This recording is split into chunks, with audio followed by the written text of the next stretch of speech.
Shilonin, I brought the person who needs an ancient name. She's super amazing, and I've already learned tons of stuff from her. I can vouch that she's really worthy of a hero's name. Ah, yes, so I've heard. So young, and yet you've already got quite the reputation. Wait, are you Outlanders? Yep, we're travelers who just arrived in Natland not too long ago. No, I mean, I was aware that you're travelers. It's just no one told me that you're Outlanders. Huh? You're saying the Pyro Archon didn't tell you? No, the only thing she said is that a new hero had pledged herself to the plan, but we'd need to forge an ancient name to ensure she'd be able to return safe and sound. And she did mention that it would be quite difficult to forge an ancient name for them, but at the time, I thought she was just commenting on my skills.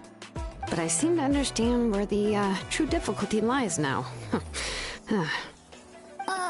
Are you upset? Oh, I wouldn't go that far. I'm used to it, really. I just need a moment to process things. The Pyro Archon's requests are always difficult to fulfill, and we used to argue a lot. Honestly, it's probably for the better that she didn't bring this up at the time. Anyway, I can't argue with her if she isn't here, and it'd be pointless to take my anger out on someone else. But, just because I understand her rationale doesn't make me any less upset. After all, she must have known that forging an ancient name for an Outlander is an impossible task. It's impossible? As you probably know, an ancient name is a symbol of a hero's spirit and glory, which grows even richer and heavier as generations of successors inherit it.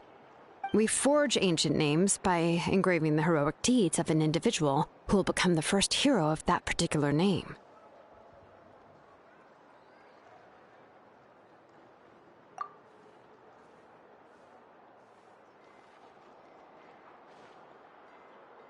But they were all performed outside of Natland, correct? Yeah, that's right.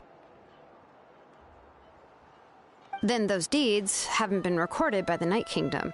To take it one step further, even if you had performed heroic deeds in Natland, as an Outlander, your actions still wouldn't have been recorded by our lands.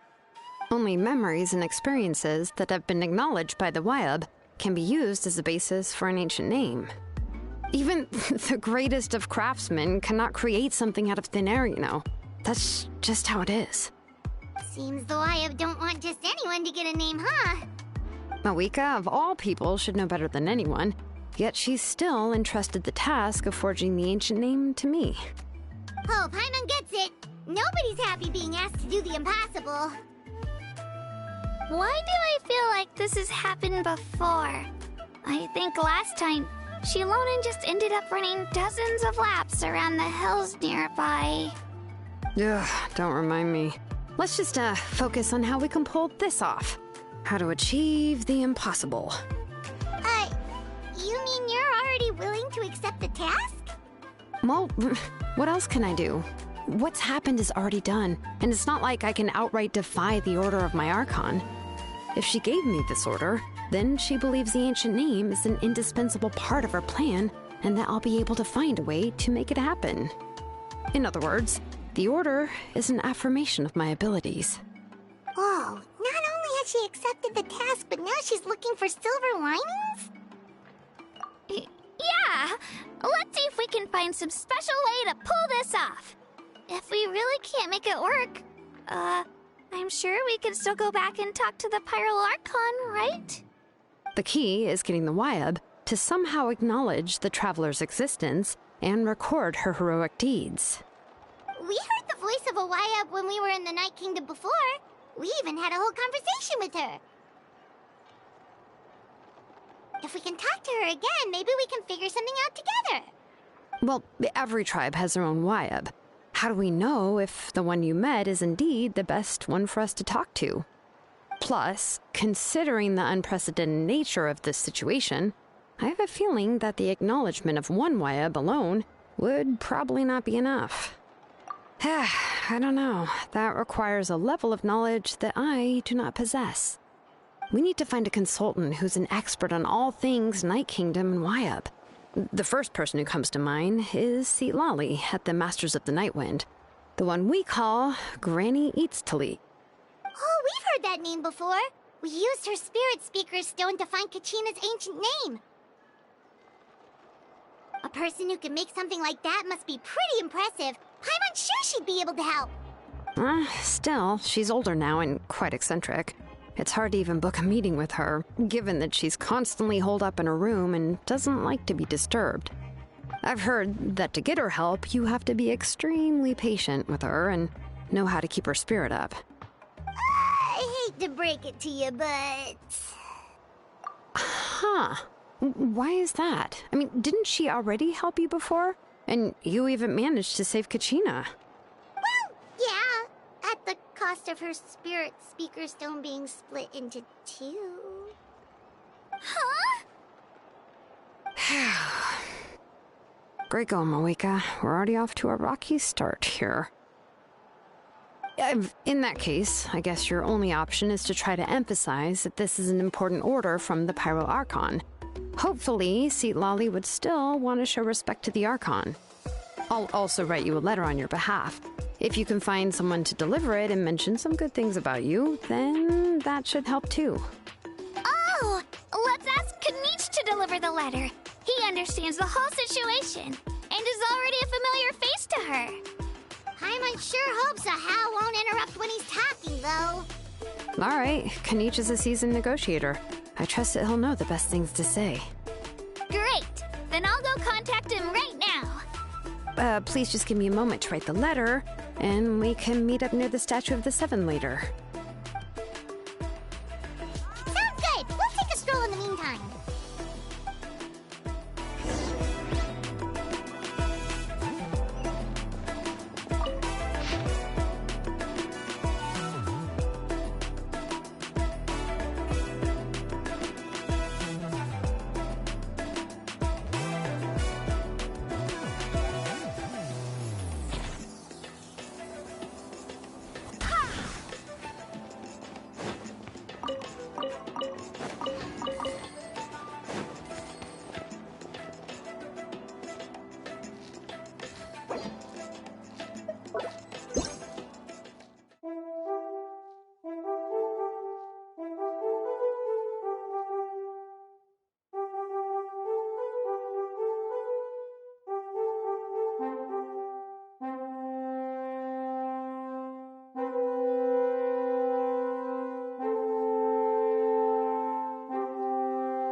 It's time to move on.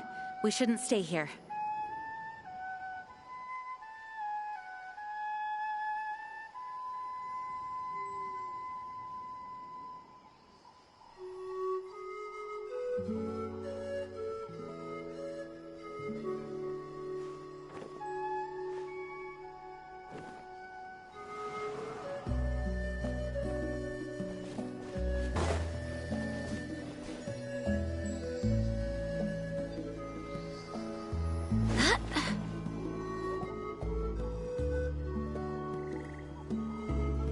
We meet again. Kachina told me everything. I'll deliver the message to the Masters of the Nightwind and convince Sitlali to give you a chance. I'll also take this chance to explain what happened to the Spirit Speaker Stone and offer her an apology in person. I'm sorry to put this on you, Kanich.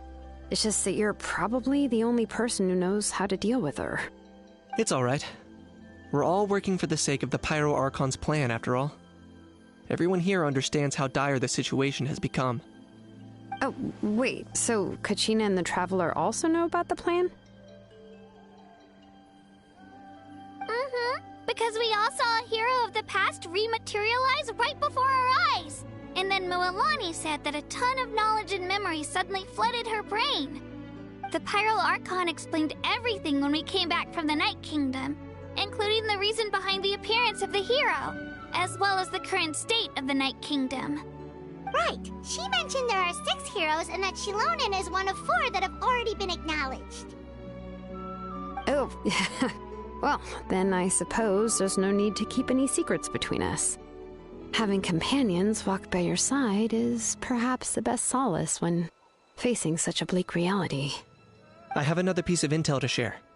We've pretty much identified the person who rescued the captain in the Stadium of the Sacred Flame.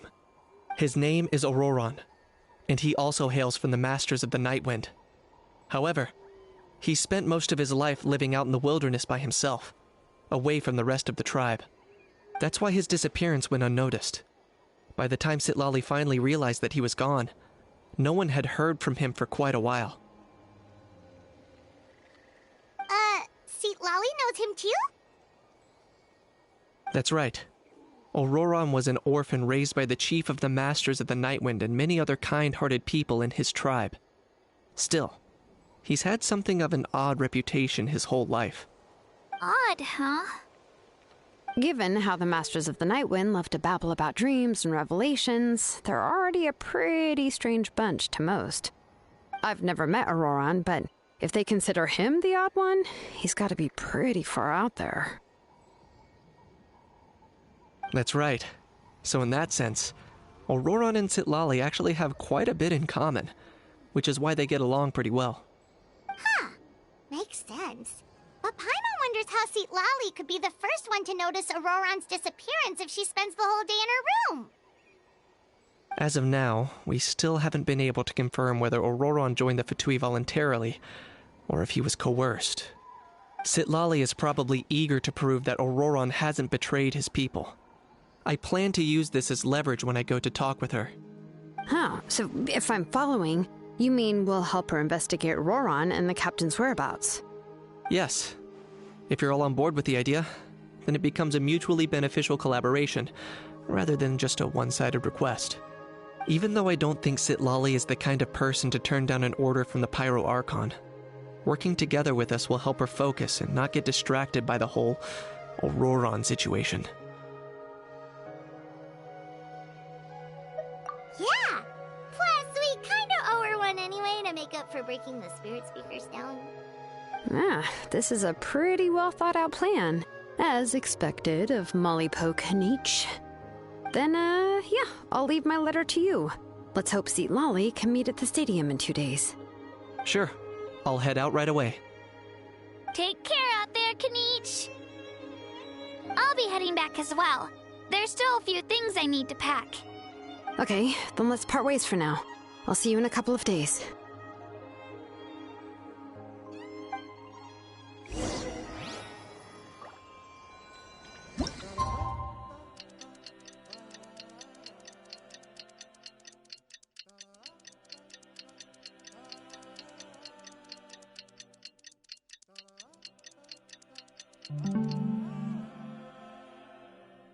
I do hope the Knights of Favonius are all working hard.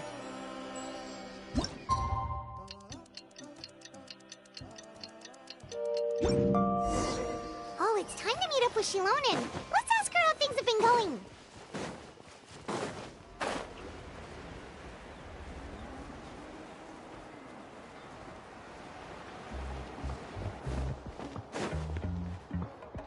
Hey, Shilonen, how's everything going? Oh, hi, Traveler and Paimon. I have, bad news. Sitlali did not reply to our request, although I suppose I'm not too surprised. Huh? You mean she didn't even bother to give Kanich a response? guess she really does have quite the ego then. Yeah, well, she can be also quite eccentric, though she's one of the most gifted people around. Even the Masters of the Nightwind often struggle to work with her. My guess is that she probably has other reasons for not deigning us with a response. But let's go to the stadium and see if we can meet her there. If we do get a chance to talk to her in person, we can still try to work something out. That's true. Let's go!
Paimon doesn't see anybody. Seems she's just not gonna show up, huh?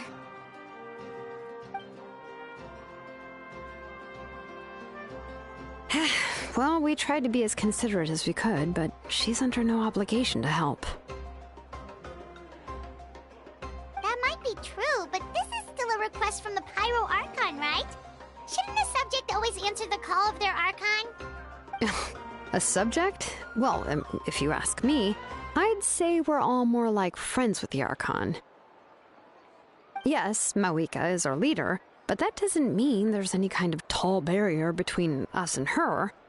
The only thing is that she often has very high expectations of us. Huh. So even though she's super powerful, it sounds like she's actually pretty down to earth and easy to get along with. Unlike that old hag Granny Eatstily, right? Does she think she can ignore us just because she's famous? You all talk about her like she's some kind of huge deal, but she didn't even bother to reply to our letter! Seriously, if she didn't want to come, she could at least let us know. If that's what aging does to you, Paimon never wants to get old. Oh, really? So, that's how you see me? Huh? Who's there? Who's talking next to Paimon? Oh, don't mind me. I'm just a disgruntled old hag, right? Come on, relax. I'm sure my bark's worse than my bite. Huh? See, Lolly. Wait, you're Seat Lolly?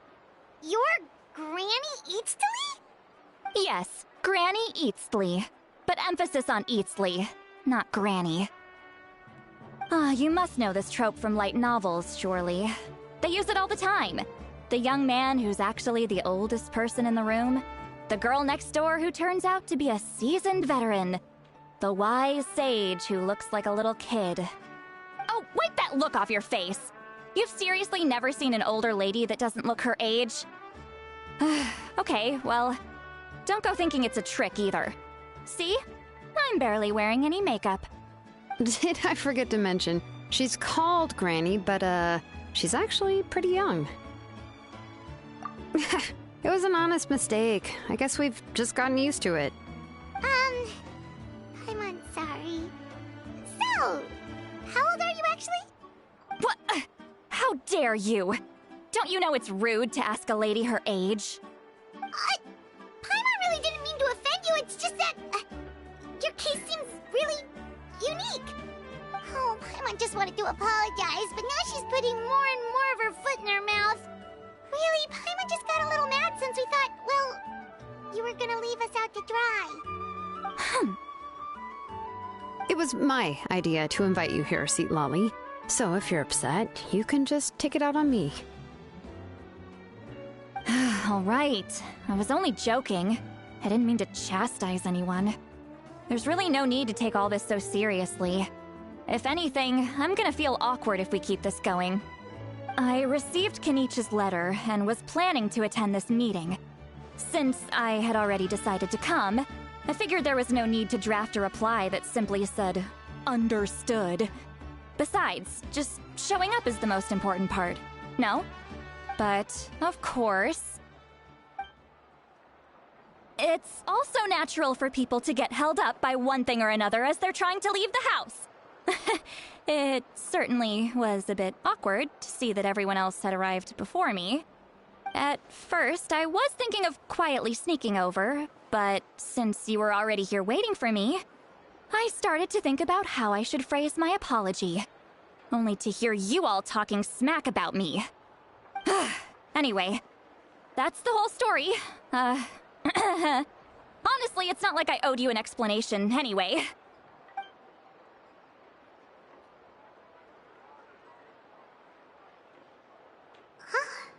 What's with that expression? Was she feeling embarrassed just now?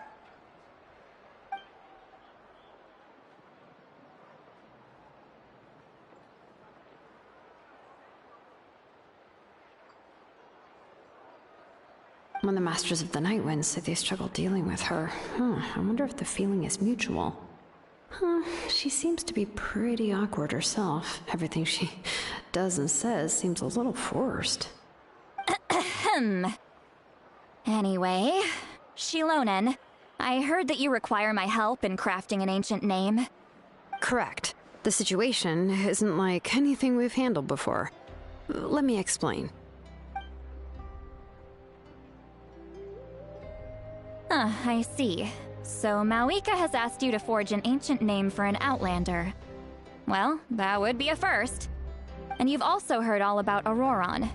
I must say, he's always been a good kid. I can't see him joining the Fatui of his own volition. He must have been coerced somehow. Yeah, that's what we came here to ask you. We'll help bring Auroron back if you help us solve the problems of forging the ancient name. What do you think? I suppose I'll just call you Traveler for now. Traveler, come here. Let me take a good look at you.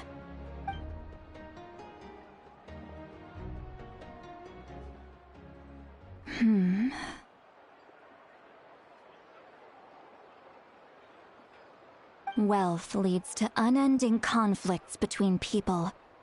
Yet you alone transcend the value of gold.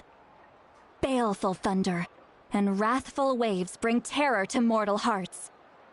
Yet again and again, you've braved them to find new worlds. A weary yet free soul, even the most verdant leaf in the forest will pray for your happiness and safe passage. Those are all the things that I could see in you. You've experienced far more than even most mortals could dream of. You possess the heart of a sincere hero, along with the conviction to lift a torch above your head and walk headlong into the night. Huh? Don't move. There's something here. Huh? What thing? Don't scare Paimon. Is the Traveler gonna be okay? Shoo! That should do it. You've just returned from the Night Kingdom, so some fragments of souls were still stuck to your body. No need to worry. I've just cleared out the last of them. Isn't that kinda like having part of a ghost come back with you? It's nothing as serious as that. If left unattended, the most it could do is stir up some chaos in your mind, and generally worsen your mood. Well, in that case, better to get rid of them.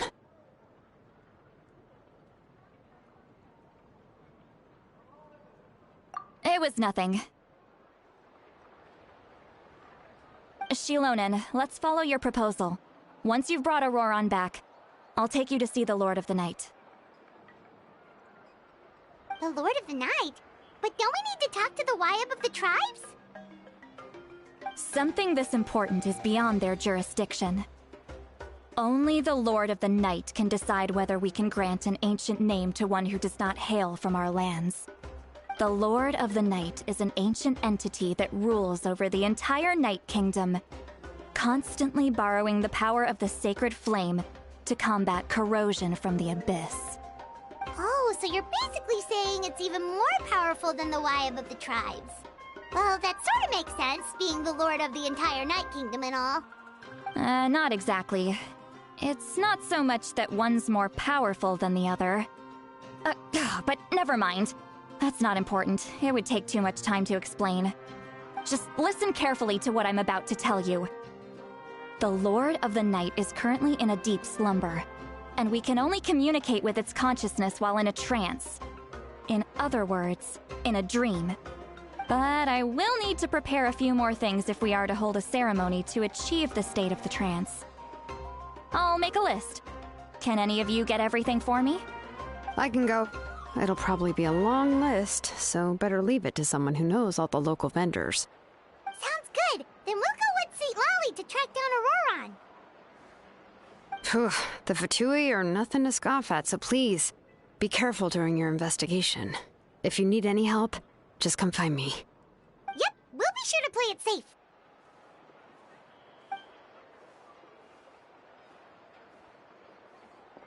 All right, now it's time for us to catch that brat and bring him back. I'm sorry I made you wait earlier. It was actually because I decided to swing by Auroron's place to look for clues. He has always lived alone, and I found a broken jar in his house. There was also something off about his phlogiston aphids, which I assume is because their keeper has been gone for quite some time. And interestingly enough, I saw some slash marks in the house that did not match any of our local weapons. My guess is they were left by Snezhnayan arms. Oh, sounds like the Fatui broke into his house and took him hostage. But why would they kidnap a kid who just spends his days living in the country and raising aphids? He's only in his 20s. What would they want with him? That's not to say that I believe he's totally innocent, of course. Since he's the only one who was kidnapped out of everyone in Natlan, he must have done something to attract their attention. In any case, we'll get to the bottom of this once we manage to get him back here. I'm truly sorry to put you two through all this trouble with me. But please help me get him back. You can count on us! All right, then let's start by heading to where Auroron was seen last.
This is the spot.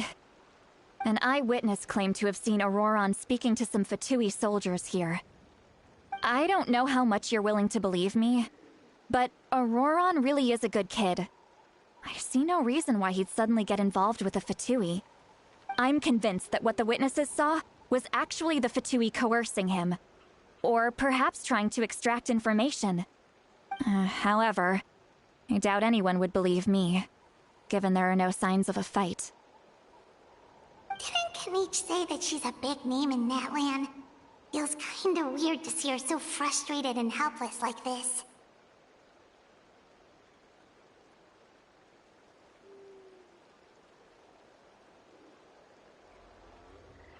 Auroron? Well, he was left at the side of the road as an infant, and the people of the tribe took him in. You could say that everyone had a hand in raising him. He learned a lot from us, and once he reached adulthood, he built himself a house out in the countryside. He spends most of his days growing vegetables and raising aphids, living off of what he harvests from the garden. He's always been such a good kid. He would even get his friends to deliver whole bags of fresh produce to my place.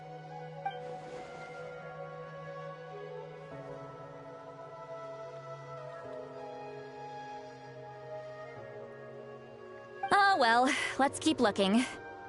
He can answer all of our questions once we find him. He's been raising phlogiston aphids for a long time, and since they were disturbed, they secreted a special type of phlogiston. We can use that substance to track his movements. Let's follow the phlogiston trail. Huh? What trail? Paimon doesn't see anything. Oh, right. I forgot your eyes don't naturally perceive such things. Here, give me your hand.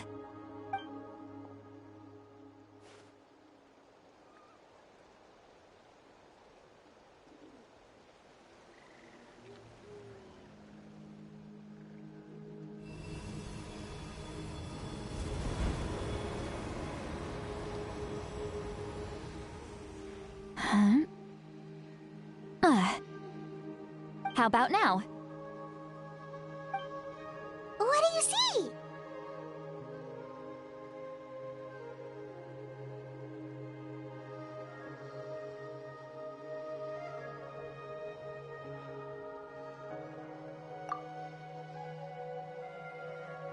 Whoa, Paimon can see it now too!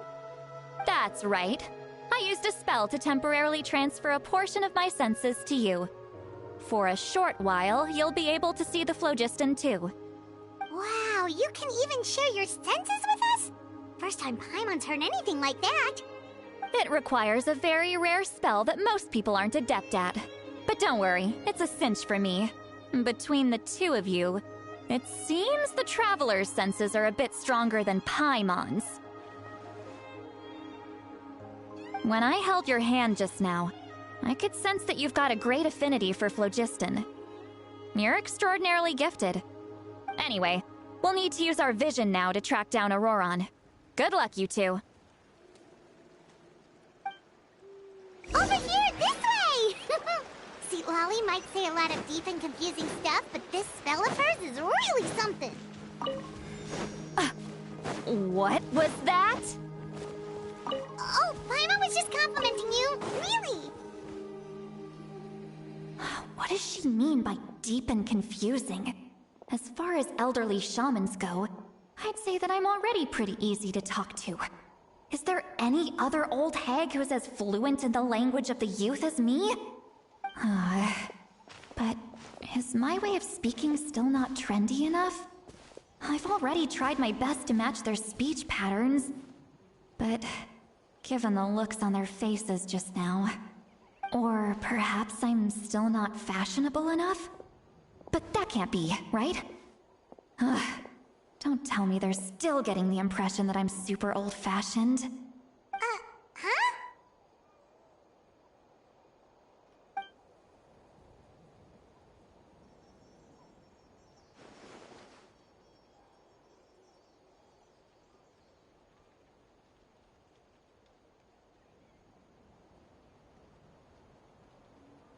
Was that Seat Lolly's voice?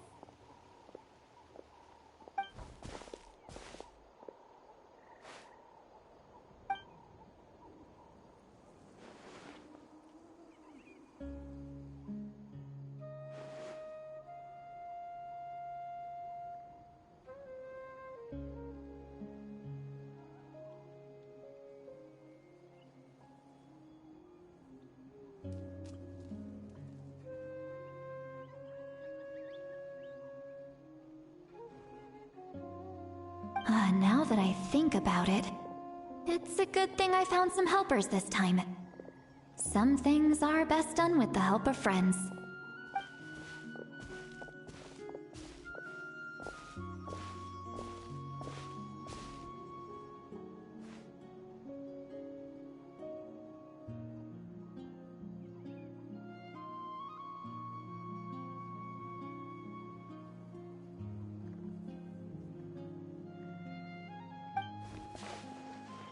Oh?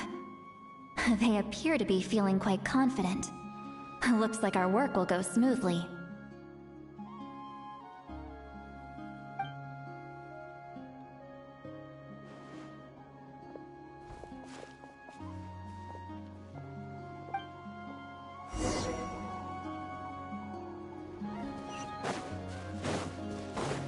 Hey, looks like there's a new camp over there. Let's... Yep. Judging by Paimon's experience as a guide, it definitely looks like people set up camp here. Wait. The phlogiston here is a bit odd. Let me see. Paimon sees a small shape here. Could it be some sort of symbol? This is a distress signal for the Masters of the Night Wind. Only someone from our tribe would recognize it. So Auroron was indeed being threatened. We've got to find him, fast. Leaving such a subtle mark implies that he was trying to be discreet. In other words, he was probably under the Fatui's watch. If they notice us, we can just charge in and fight them to the death. But what if my darling grandson is also there? I can't have him caught in the crossfire. No. I've got to be careful. Otherwise he'd get hit as well. How annoying. No. No, I've got to stay calm and keep my composure.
There are traces of people staying here too. Wait a second. The phlogiston around here is jumbled up. I can also smell a mix of elements in the air. Pyro, electro, and some other elements as well. Kanich told us that you were super amazing. No wonder you can sense so many more things than us.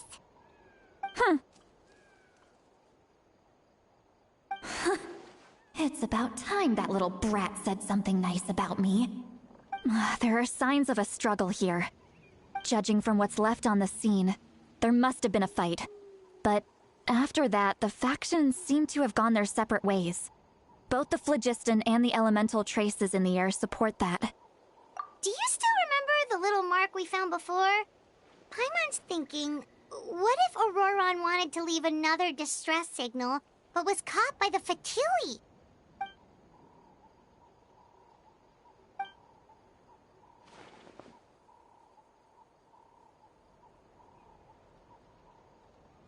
Given there are 2 signals leading from here, we should split up as well.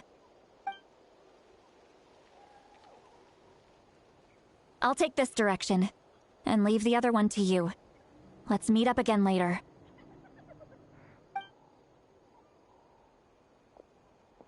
Auroron, what the heck were you doing? It's one thing to trouble me, but now I had to bring other people into this as well. You little brat. And off she goes! Traveler, did you hear all of that as well?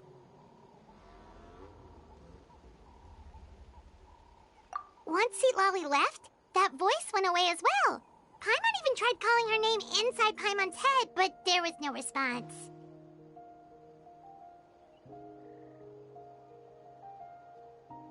So you were thinking the same thing! Paimon also thought that if we could hear what she was thinking, then she could probably also hear what we were thinking in our heads. She did say that she was quite adept at this spell, and it doesn't sound like she's had any trouble with it in the past. Huh, maybe we're a special case and can hear her thoughts as a side effect. If you think about it, she's really got a lively inner world. It paints quite a different picture from Paimon's first impression of her.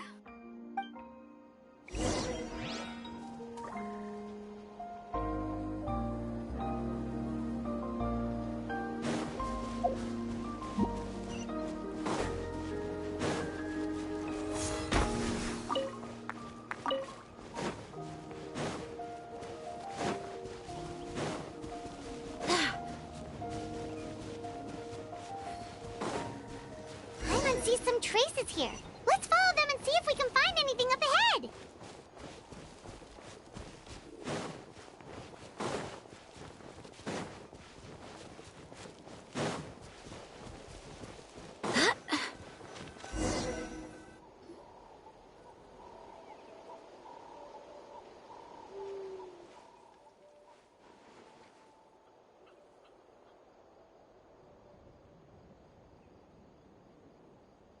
Did you find something?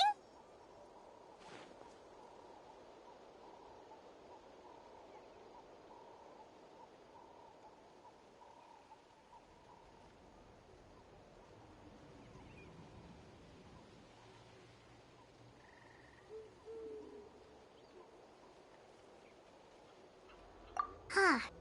So we can't tell where Auroron might have gone from here. That's weird. The phlogiston trail suddenly stops. We can't make anything of these footprints either. But he can't have just evaporated into thin air, right? We know he wasn't alone. He had all those Fatui with him.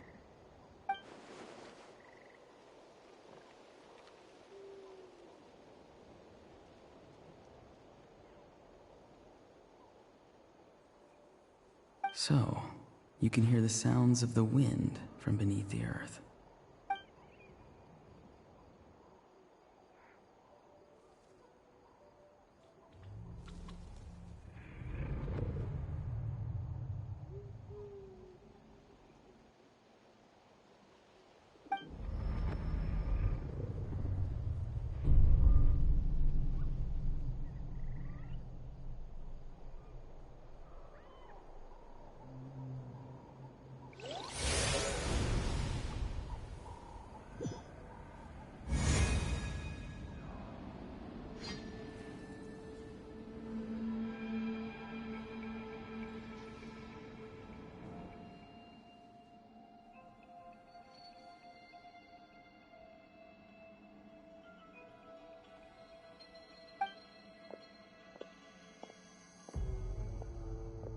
I'm very sorry, but please do not move.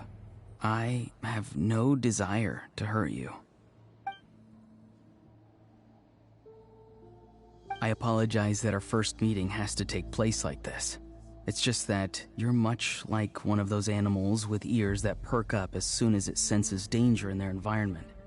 And given your combat proficiency, I would not have been able to gain an advantage over you if you were anywhere else in the world. However, you're now in the Night Kingdom, a familiar domain to the Masters of the Night Wind. Hello, traveler. I'm Auroron, the one you've been searching for.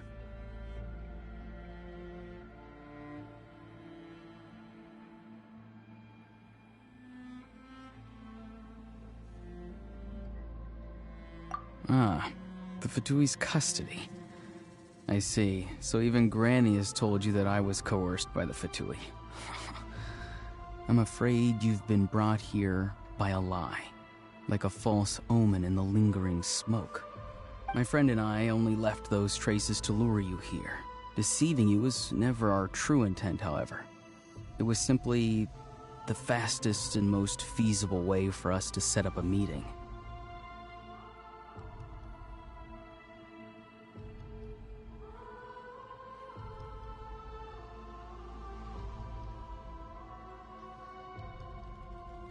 Greetings, traveler from afar. Be careful with this traveler.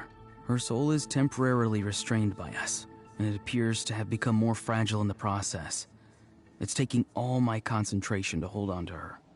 It was I who tasked Auroron with leaving the traces to lead you here, and I who used the Master's ritual to bring your soul to the Night Kingdom. I've heard much about you from the past encounters you've had with my colleagues. Given the present situation in Natlan, I would like to sincerely request a formal meeting with you, in person. I will use the opportunity to explain my goals and motivations to you, as well as why I mistrust Malwika, the Pyro Archon. I believe there is little reason for you to blindly follow her plan. If you would like to hear our intel, then find us to the east of the stadium. But remember, not a word of this to anyone.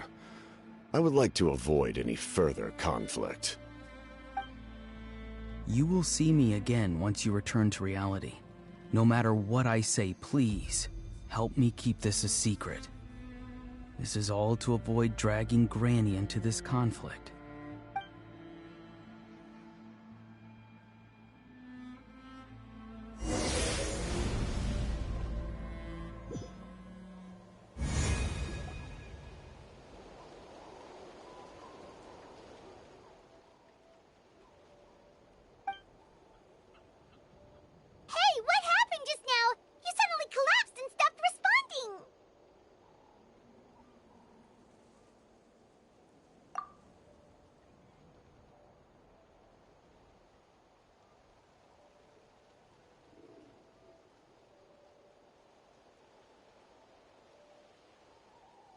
Hey, why are you sitting on the ground? Are you okay? See, Lolly! She froze for a moment and then just collapsed to the ground! Could it have been those leftover remnants from the Night Kingdom? Do you have any itches or pain anywhere?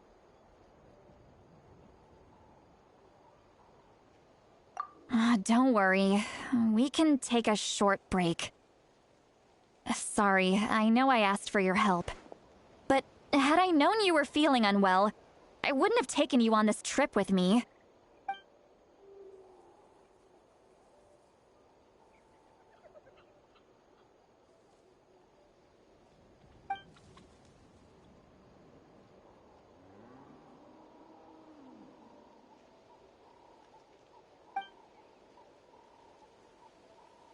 If you're feeling sick, you should just say so.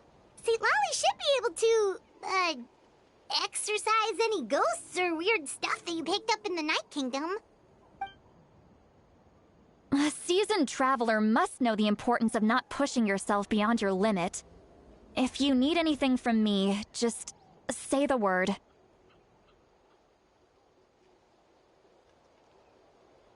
Need to be more careful next time. Feeling better yet, traveler? All right, let's get ready.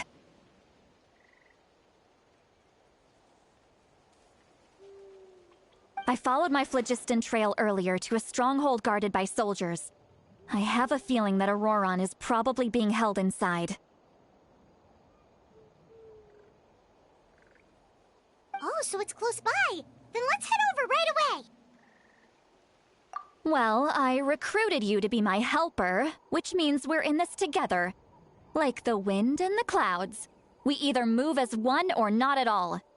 But if you want to make it up to me, then just be sure to fight extra hard when the time comes.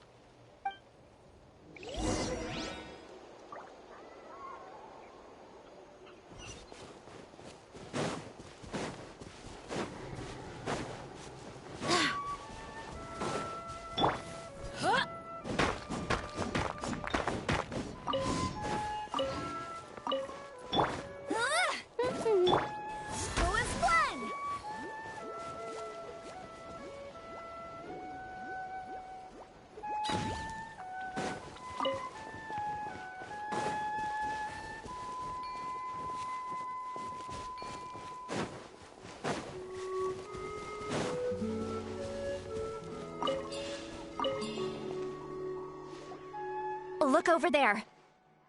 Huh? Paimon thinks she sees someone in the middle of the camp. That's Auroron. So he really was taken by the Fatui.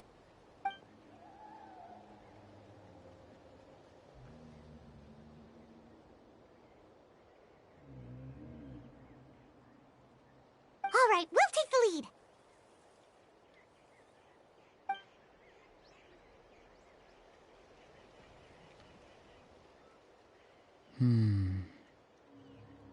Hey, quit daydreaming. Don't you have work to do? I cannot see the sun. What? Without the sun, I cannot see the truth. You are currently blocking the light, so I must beseech you to move aside.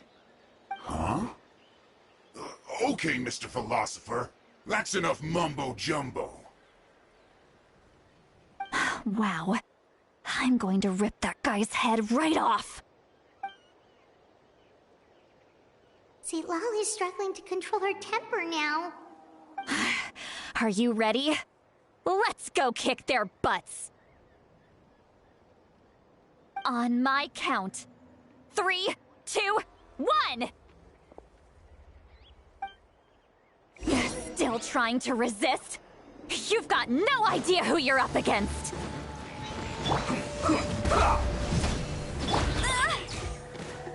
Let it rain. It's time to fulfill my duty. No slacking Go, off. Spirit One! Eyes on me! I work.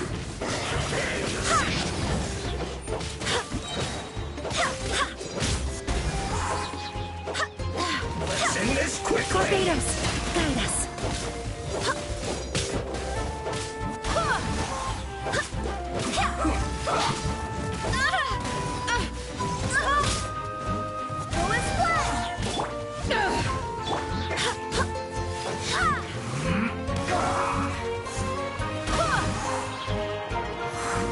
Let's not waste time from death.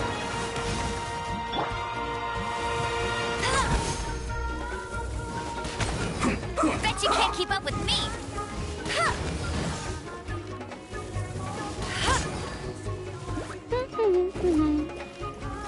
Almost. No escape.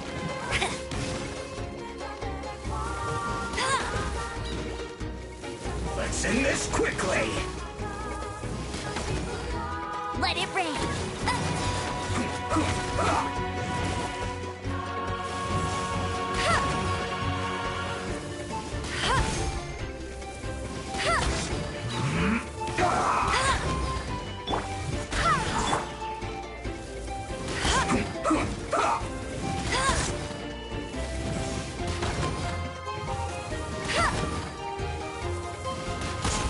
Let's not waste time.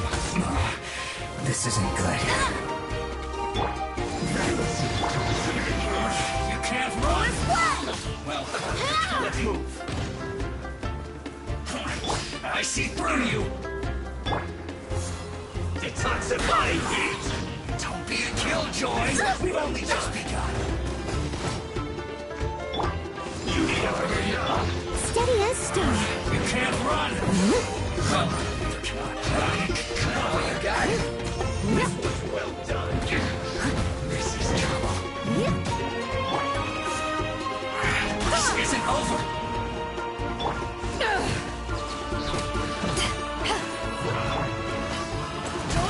Killjoy, we've only just begun. You need to hurry up.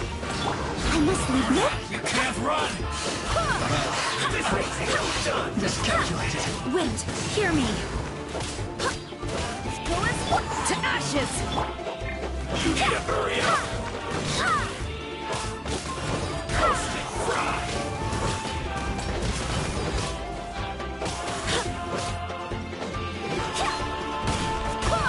You need to hurry up. This was well done.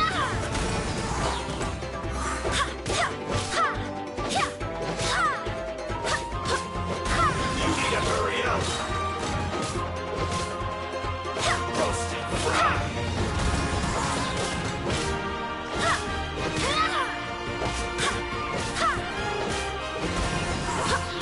You need to hurry up.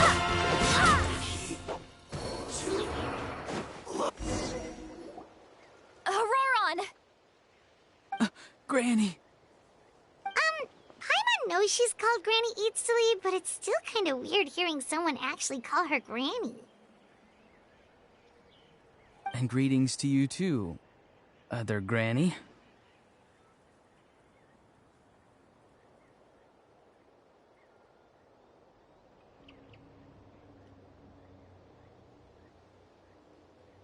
What did you just call her? Granny. Is that not right? You are Granny's friend, are you not? You seem to be approximately the same age as her, so I figured you're also a Granny. How many times have I told you? It doesn't work like that. There are a lot of people who look about the same age as me. You can't go around calling everyone Gramps or Granny. Oh, wait. He's not a child, is he? Don't tell Paimon he's one of those people who look like an adult but are actually only 8 or 9 years old. Oh, your words have pierced my heart like a thorned vine. Given how hard those thorns are to remove, I may just need to find a pair of tweezers. Why are you so upset? You can just say yes or no. Of course I'm not a child. It's just Granny always taught me to show gratitude where it's due. And since the Masters of the Night Wind raised me collectively, I basically see everyone above a certain age as an elder I should look up to.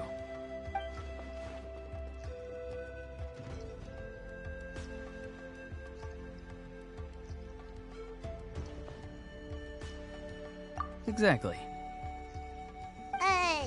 But if you keep that up, then everyone's going to be your senior. And do you think saying all of this is gonna save you from a scolding, Auroron? Haven't I told you 100 times since you were a kid? Heed the 3 warnings. Be wary of beasts prowling around, scammers looking for their next victim, and strange people who appear out of nowhere. Oh, so you do remember, and you just chose to ignore them. I always knew that living on your own was going to get you into trouble sooner or later. But getting kidnapped? That really takes the cake. You won't always be able to rely on other people coming to your rescue, you know. You're just lucky we got here when we did. Or we might be launching another search and rescue operation to find out where they put your severed head. I'm sorry, Granny. I'll be more careful next time. Next time? Oh, good one. You think there'll be a next time after this? Not a chance. They didn't hurt you, did they? No, they just asked me a lot of questions about Natlan's terrain and made me draw a map of the ley line distribution. Okay, now answer me honestly. Were you the one who helped the captain escape after his battle with the Pyro Archon? Yes. So why did you do it? Because they said they would need my help from there on out. They also said that if I refused, they'd just come to you, Granny, and they'd already figured out a way to make you do their bidding. Hey! I'm no ordinary Granny! Would they really dare to come after me? And you! Did the gods give you a brain just for you to not use it? Did you really believe everything they said at face value, and not stop to think? Thankfully, the Pyro Archon only asked that we find the mysterious individual from the Masters of the Night Wind, and didn't slap your name on a wanted poster. Don't think for a second that she doesn't know what's happening. Even if the truth that you see will soon manifest into reality, there is still no need to preemptively panic. Have you forgotten the words that I've taught you? I'm sorry. Forget it. We can submit the details of this camp and the defeated Fatui as evidence of your innocence.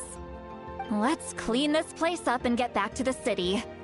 Auroron, you better remember this lesson well and seriously reflect on your actions. Also, once we return to the city, come to the speaker's chamber with me. I'll need you to explain everything. Sounds good. Should I bring some of my homegrown vegetables as well? Your vegetables? Yes. I grow a lot of fresh produce in my garden. I hope the Pyro Archon won't be too picky about the selection. Now's not the time to be thinking about that. If you do come face to face with the Pyro Archon, the first thing you should do is... Recite the 3 warnings. Huh? No! You should emphasize that you were not in cahoots with the Fatui! How exactly did the Masters raise this guy? Oh, right.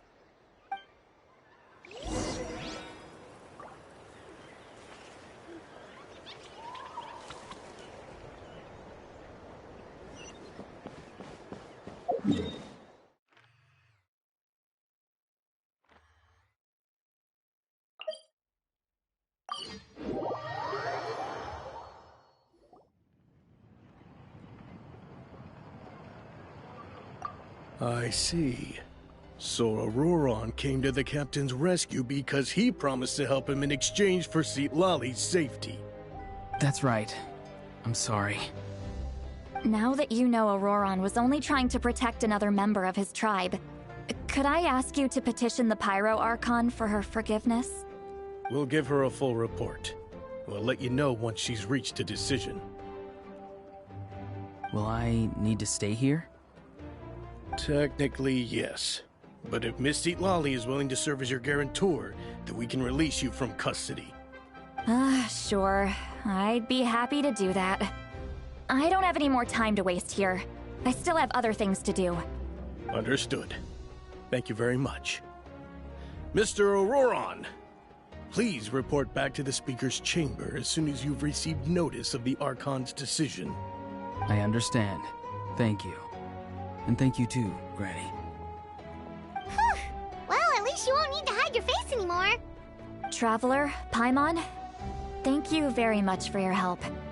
And don't worry, I haven't forgotten about my side of the deal.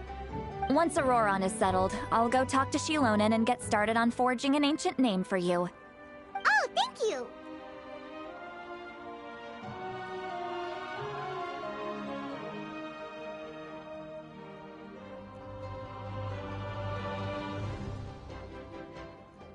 You scratch my back, I scratch yours.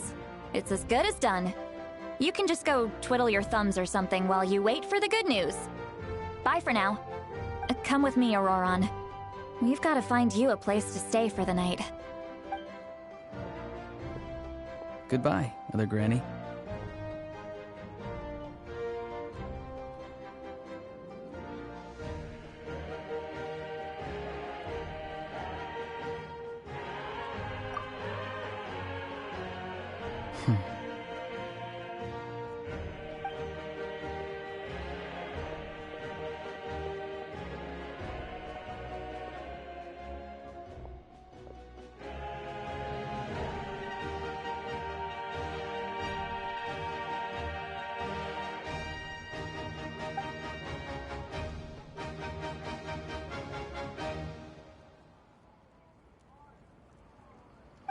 We're finally done.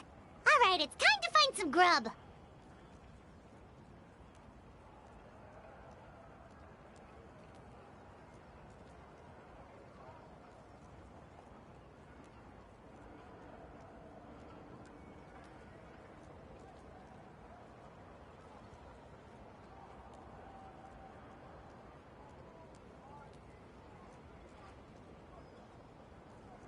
Huh? What is it, Traveler? What? That captain?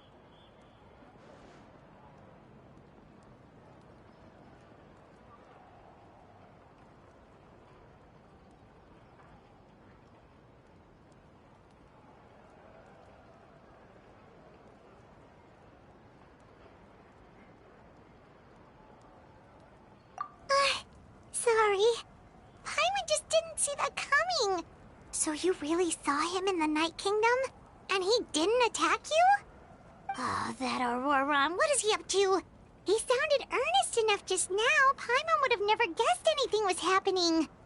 All that stuff about protecting Seat Lolly and being forced to help the Fatui, when he's actually been a willing accomplice all along.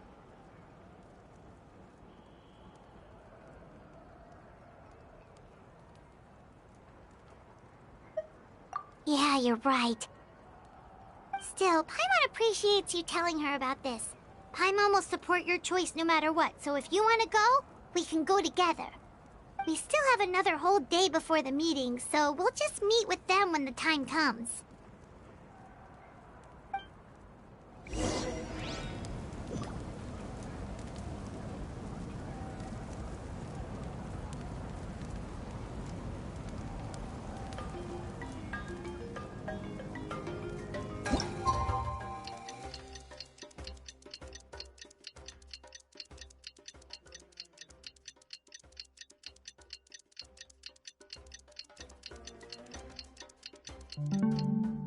Onwards. We have work to do.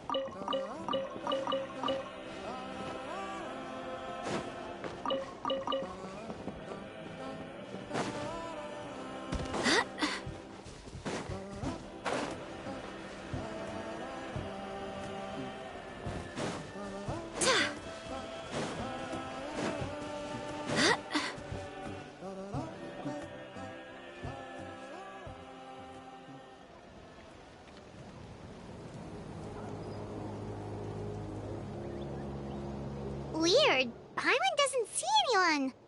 Oh, please don't let this be a trap.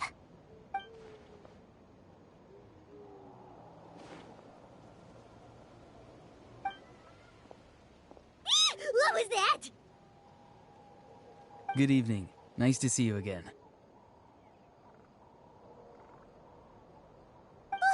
It's you. You shouldn't pop up from behind people like that. What are you, a ghost? I'm terribly sorry. It's just a force of habit. Ugh, and what's with you apologizing all the time? You sound so polite and honest, but you're actually doing shady stuff behind people's backs. You're right. Granny tells me that too. Huh. Come to think of it, you remind me of her. Sometimes you two sound really similar, you know. Oh, so you're gonna call Paimon Granny too now? Well, I could.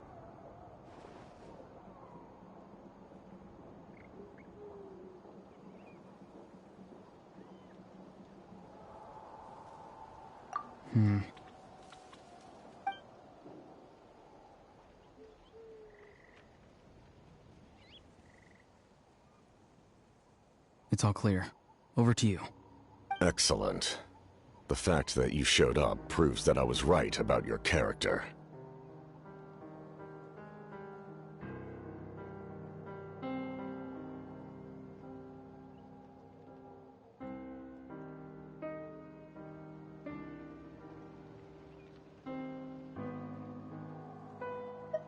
Yet, there's been a lot of talk about you. Child told me that you're passionate about the unknown and willing to take risks. Rather than facing you as an enemy, I would much prefer to bring you to my side. If we allow the current state of things to continue, we will inevitably clash, and that's a scenario that I'd very much like to avoid. I've long heard of your exploits across the nations. Though you have crossed swords with my colleagues many times, I know that you are by no means an unreasonable person. And once you've learned the truth that the Pyro Archon Malwika would never willingly share with you, you may just find it in your heart to consider my proposal.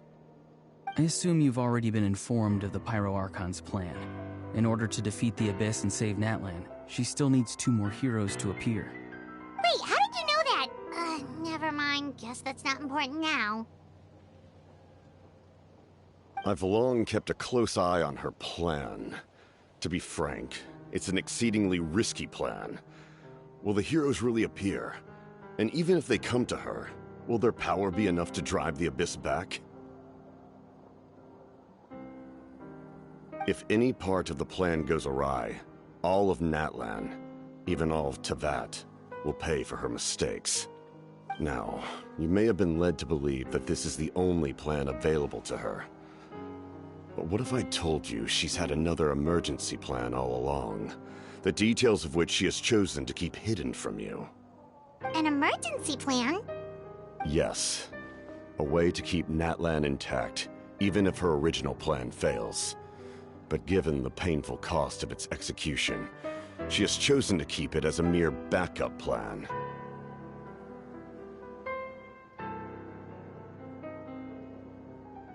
Whether this stems from hesitation, fear, or even naivete, I cannot say. But Natlan cannot afford to wait until she comes to her senses.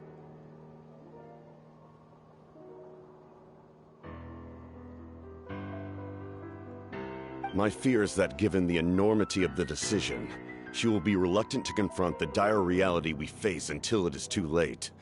There will be no time left to execute the backup plan, and all of Natlan will be lost to the Abyss. We have to make the decision for her, here and now. Yeah, do you have any evidence for all this? Just telling us a bunch of scary stuff isn't enough, you know. Besides, wasn't it you who tried to seize the Gnosis for the Tsaritsa's plan?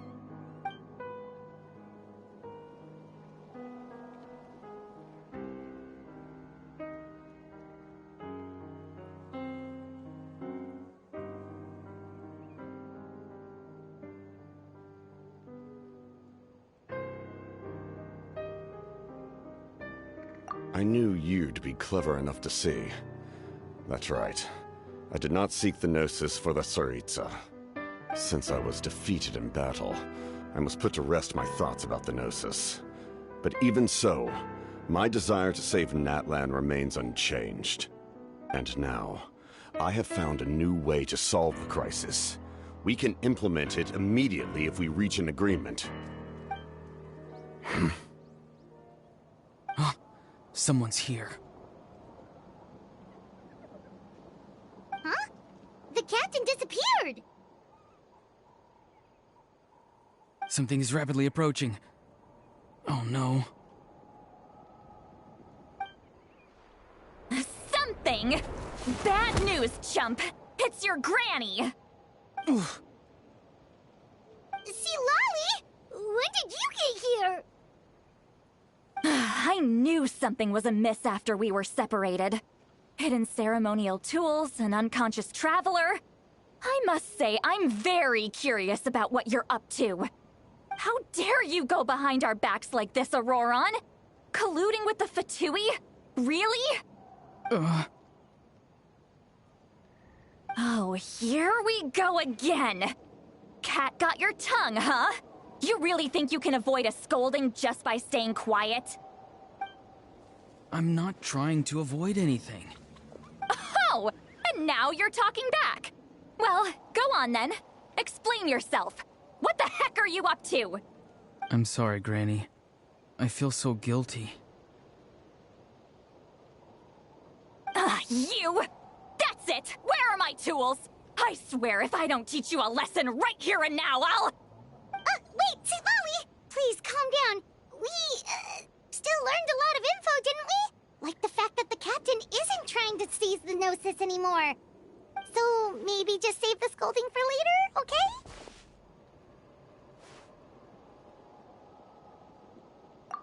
Listen well, Auroron.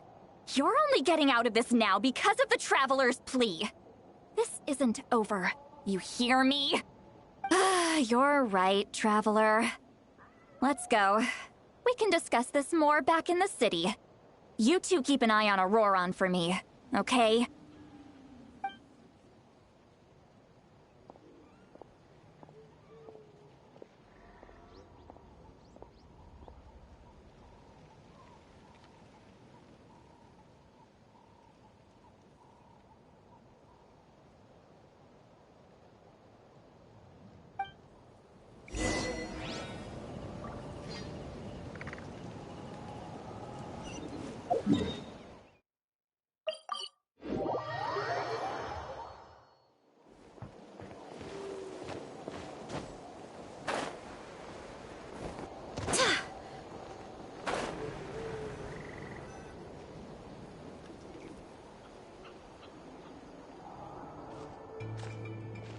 In all my years, I've never had a child cause me so much grief. Do you seriously not see what's at stake here? You've got a head on your shoulders, Auroron. Use it! Why did you help the captain?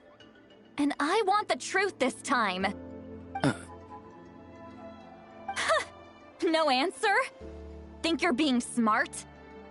Then let me ask a different question. What does the captain want? What is his purpose in Natlan? Really? You're just going to stonewall me?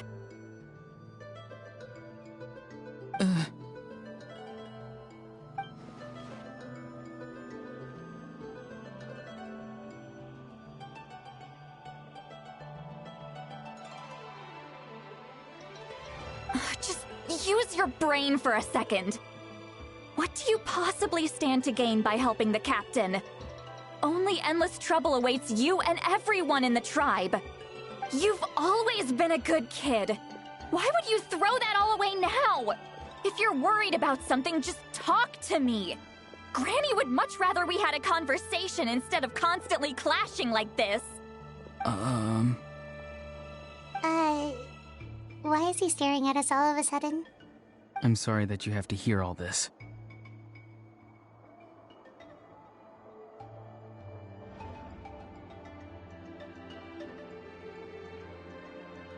You're very kind. Most people would have fled by now. Not everyone can handle Granny's scolding. Oh? You dare gossip between yourselves instead of listening to me? You... Sorry, Granny. Sorry, Granny. Sorry, Granny. You know what? Fine. I'm perfectly aware that everything I say goes in one ear and out the other. You're all grown up now, so why would you listen to an old hag like me? You say all the right things, but then you go and completely ignore me. Well, if that's how you're going to treat me, you can stop sending Aoife over to my place to deliver your stupid vegetables! I don't need anything from you! Who's Aoife? A delivery person? That's irrelevant. The point is, he hangs out with this kid, so he must be no good. You kids get to a certain age and suddenly act like you know it all. There's nothing I can say to get through to you. Auroron, if you're still thinking about that so-called duty, then please, just forget about it. The ley lines did not fall to this state because of you. And we've long closed the book on that incident. Seems they've started talking about some kind of tribal history. I'm starting to get lost. That's not it, Granny.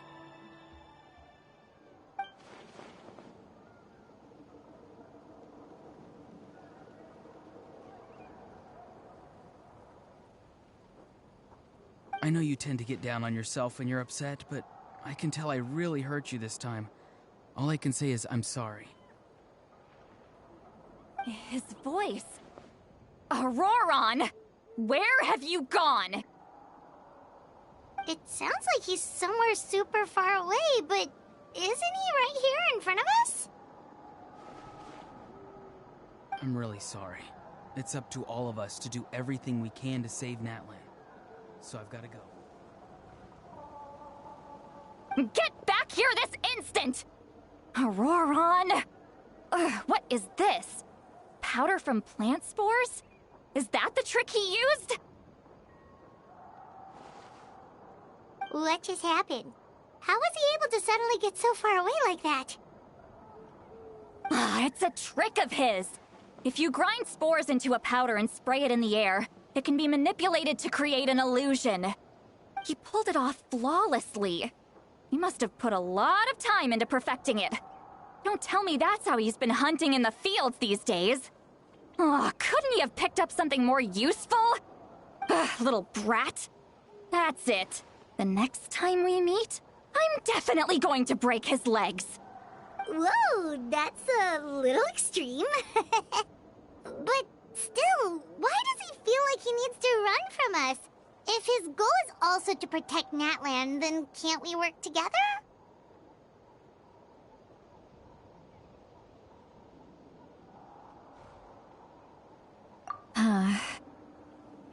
I'm sorry for interrupting your conversation with them earlier. But even if you'd been able to hear them out, there's no guarantee you would have gained anything substantial. Auroron probably did everything he could to get away because he knew I'd get the truth out of him sooner or later. That brat. I swear.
We've got quite a long walk back to the city.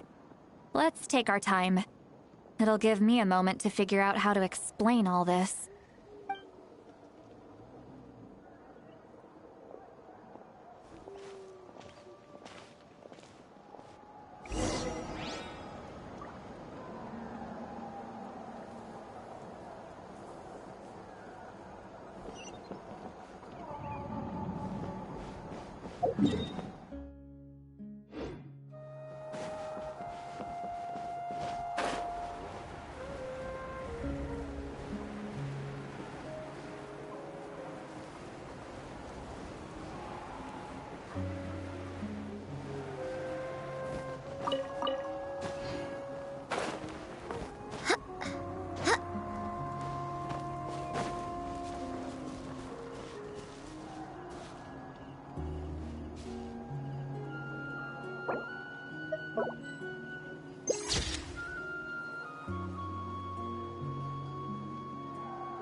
Do you two have some time? Feeling hungry? How about we get something to eat? All right, it's been a while since we last ate. Now that we can relax, Paimon just realized how hungry she is. Then let's go. We can find somewhere to sit down and talk.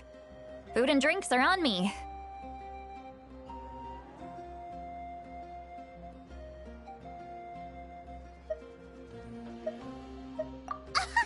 How did this become Paimonville? looks quite down on herself. Alright. It's on Paimon this time. What's one meal to the best guide into that? So you can just sit back and enjoy, Sweet Lolly.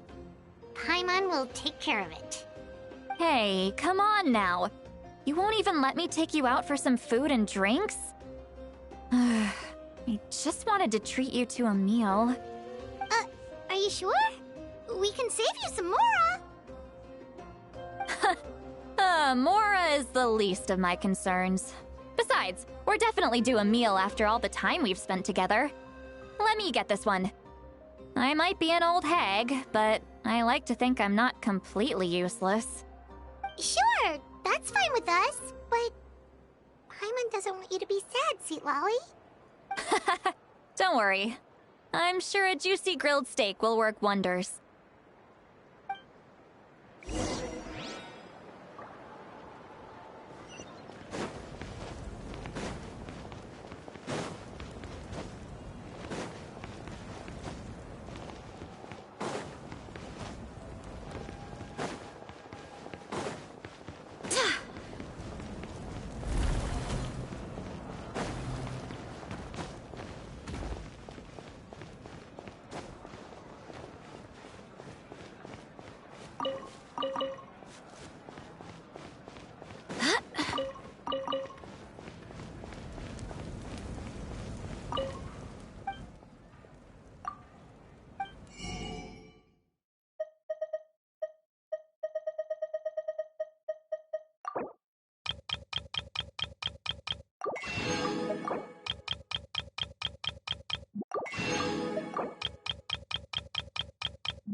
What are you looking at? Do you see two people standing by the door? They look like spitting images of each other. Are they twins?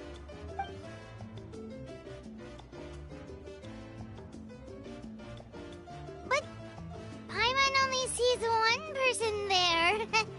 Huh? How could that be? I guess my mind isn't as sharp as it used to be. Give me another bottle, boss! Do you think she's drunk? There you go, miss. Oh my, it's not every day you get to see Granny Itzley here with some friends. Not to mention ones who've made a huge name for themselves recently. Oh, so you've heard of us? Of course I have. Aren't you the ones who saved Kachina and brought her back? No wonder you hit it off with Granny Sitlali. She wouldn't spend time with just anybody, you know. I don't even remember the last time I saw her with a new friend. Wait, so you call her Granny too? Well, given our ages, it'd probably be more accurate for me to call her my great-great-granny. She's one of the most famous people at the Masters of the Nightwind. Most days, hardly anyone even dares talk to her. Huh? Gossiping about me right in front of my face now, are you, Chonka? Oh, please, Granny, I wouldn't dare. I'm just beyond happy to see you bring over some new friends. After all, any friends of our regulars are sure to be great customers too. All right, that's enough. Go on now. I'm sure the other customers would like to talk to you as well. There's no need to keep staring at me. I promise I'll keep my alcohol down until I leave. Well then, you have my thanks.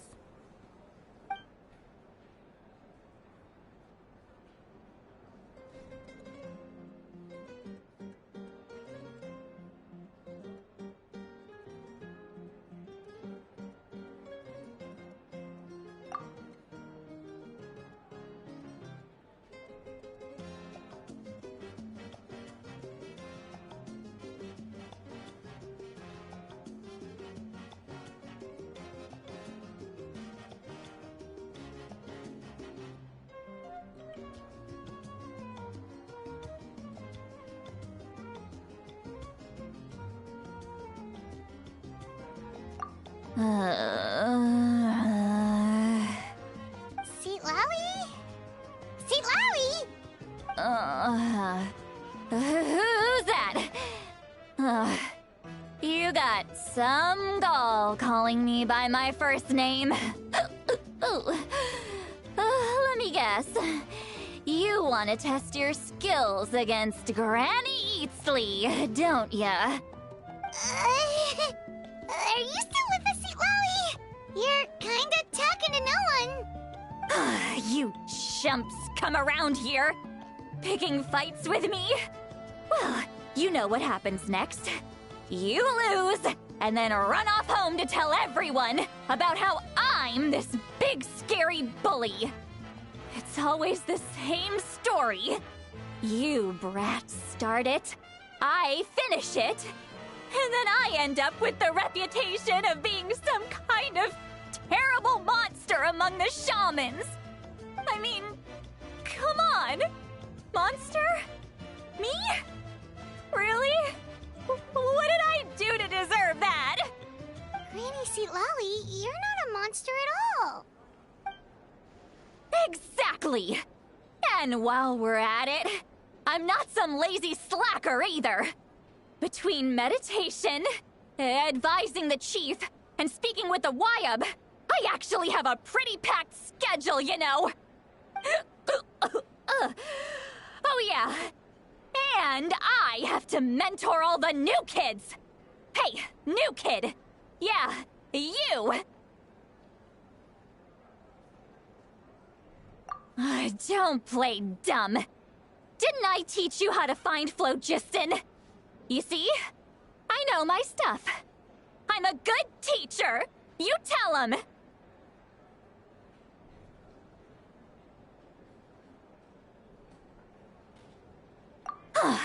more like it. About dang time someone showed me a little respect. Yeah, Granny's a hard worker, all right. You can always rely on old Granny.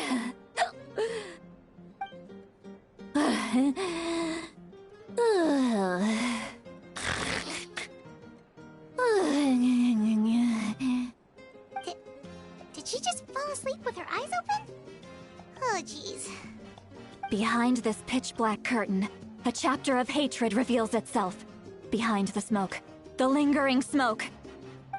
Ah, she's meditating again.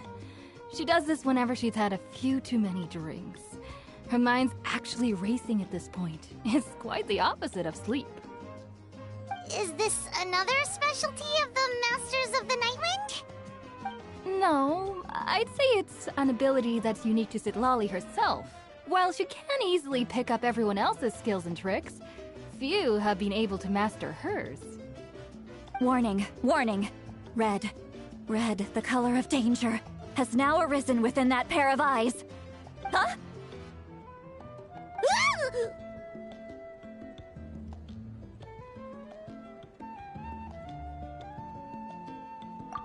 Traveler? Paimon? What's wrong? I'm gonna hurl. Hang on, just keep it in! Phew. Okay, it's passed. That was a close one. You had Paimon worried. Paimon really thought you were about to barf all over the table just now. How embarrassing. I'm sorry you had to see me like that. That's never happened before, I swear. I've never thrown up, not once.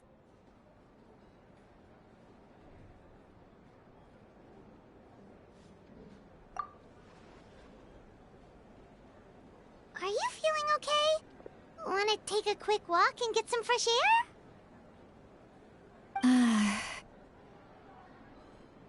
There's so much that I want to say, but I can't.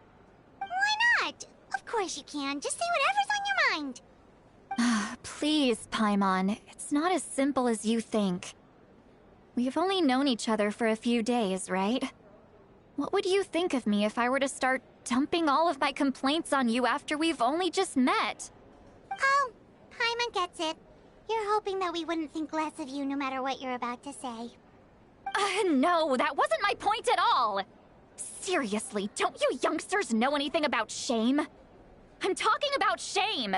I've lived all these years and still can't get rid of it! Surely, you know the feeling too?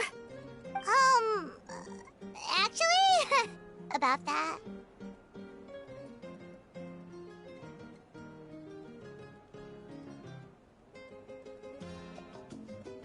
Huh? Tell me what? Yeah, this is as good a time as any.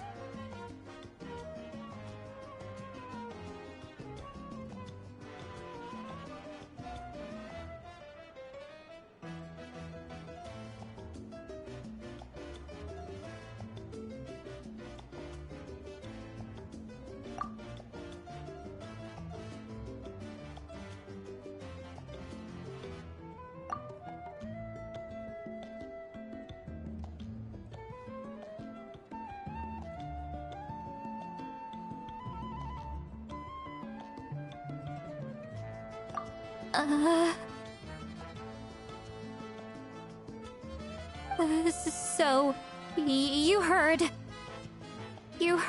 my... It's okay, Citlali. You had every right to complain about those things. I can't take it anymore! Why do these things happen to me? Hearing me mumble under my breath is one thing, but hearing what I mumble in my own head? That's too much! It's just like when you're rolling on the floor in your pajamas, but you forget to lock the door, and someone bursts in to deliver cabbages and sees the whole thing! So that, happens to you a lot. It happens to people in general, okay? Doesn't matter if you're 200 years old or 1,000 years old. Everyone rolls around in their pajamas sometimes. I was just picking something generic.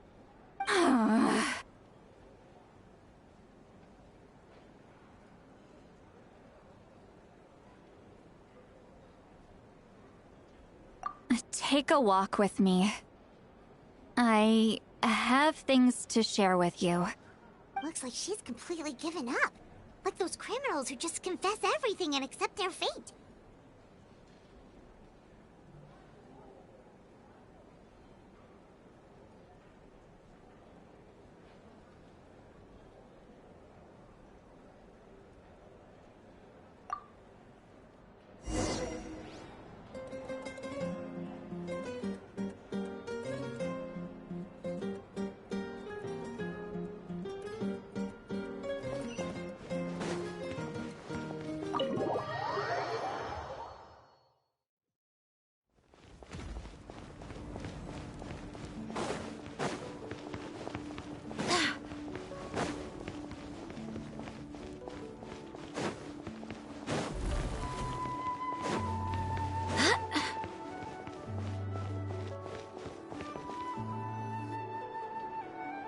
Well, great view, right?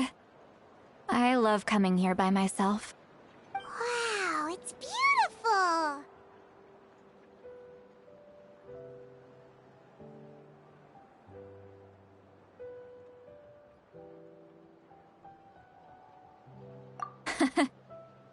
You're making me want to cry. Oh no, what do we do? Please don't cry! I was an expression, okay? A figure of speech. I'm just... embarrassed. Here you are thanking me. Even after you helped me all this time. Let's just have a casual conversation. It's easiest that way. Really? You don't seem like the kind of person who keeps things casual. Well, I guess I used to be more of a stickler for the rules. And you're right, I don't usually open up to the people of my tribe like this. I'm just an eccentric old hag to them. That story's been passed down so long, it might as well be true. But you're just a regular person. The kids of my tribe would have a heart attack if they heard you say that. Granny Eatsley is a powerful figure. Be careful around her. That's what they'd say. Well, you are powerful. Are they afraid of you? Some are. Others are mad I always come out on top. A few decades like that, and people stop knowing how to deal with you. What about you? Are you scared of me? We don't find you scary at all.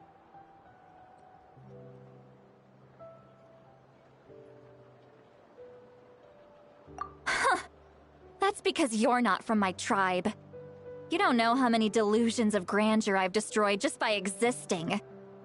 I make people realize that no matter how hard they work, they'll never become a living legend like me. Oh, not to brag or anything. Maybe it's hard to believe. Just pretend I never said anything. We believe you. Shilonen has full faith in your abilities, and Auroran didn't seem scared of you. He thinks of you as his granny, right? Yes, but Auroran's a special case. Mawika already told you about her plan. And you've given so much help to Auroran and me. You deserve to learn the full truth. Auroran's not like other people. As I mentioned, he was abandoned as a child. The reason being, his soul is incomplete. The Masters of the Nightwind view this as a bad omen, capable of bringing about illness and misfortune. No one knows who his parents were. He was just left on a rock in the wilderness. It's a miracle he wasn't devoured by some wild beast. The Masters of the Nightwind believe they can see human souls. And in Auroron's incomplete soul, they saw a possibility for Natlan. A possibility to turn Auroron into a vessel for lost souls. The ceremony would allow lost souls to gather within him.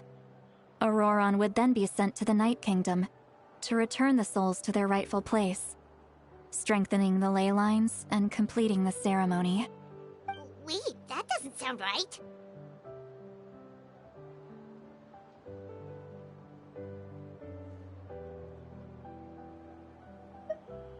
Now, you see the problem. When damage occurs to the Night Kingdom, the souls held within disperse and remain adrift, unable to find a way back to the ley lines. This loss of souls damages the Night Kingdom even further. The ceremony can send back countless souls at once, which would benefit the Night Kingdom and the souls themselves. Of course, the vessel, Auroron, would be sacrificed in the process. I wasn't surprised the chief at the time came up with the plan. The ley lines were already in a terrible state. A suitable candidate for the ceremony appears, and now you have the chance to make things better. Of course you're going to take it. When the chief asked for my opinion, I didn't give my approval, but I didn't object either. So they went ahead with the ceremony. It failed, and Auroron escaped with his life. Pathetic, isn't it? By not objecting, I basically gave them the go-ahead. Maybe they didn't have my explicit approval, but it's not like I did the right thing. If the ceremony was successful, Auroron would probably be dead. Of course, in my tribe, death is rarely something to fear. But what kind of message would we be sending by sentencing a newborn to death? By using a human life as a tool? It's not right. So, when I learned the ceremony had failed, I was ashamed by my inaction, and absolutely relieved by the result. The plan was never a secret. Or, I guess I should say, there was no point to keeping it a secret. A simple investigation from Auroron would reveal everything. Everyone thought he would be happy he survived. And he never really said anything to the contrary. But just as I was about to put all of it behind me, he asks this question. Would Natlan have been saved if the ceremony succeeded? Wait, but it's not his fault. He knows that, but he still feels guilty. Auroron has a strong ability to perceive souls, more than any of us. He understands just how dire the situation with ley lines has become. Maybe he chose to work with the Fatui because he still thinks he owes a debt to Natlan. I can only imagine what they told him. Traveler, didn't the captain say he found a way to solve the crisis? Maybe that's what brought Auroron into this. Anyway, we can't just let things go on like this. We have to convince him to come back!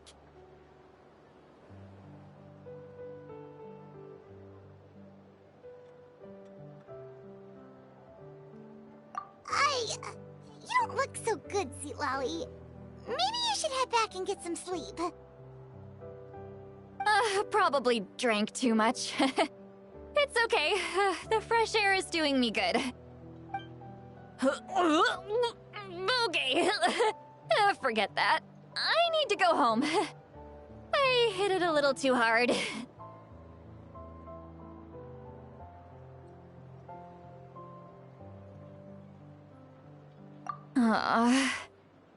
You've helped me so much already. How do I even begin to thank you? Hey, we're friends, aren't we? Besides, you already said you owe us a favor, so you don't need to worry about us. Good point. Well, I'll go home and get some sleep. We can figure out our next move in the morning.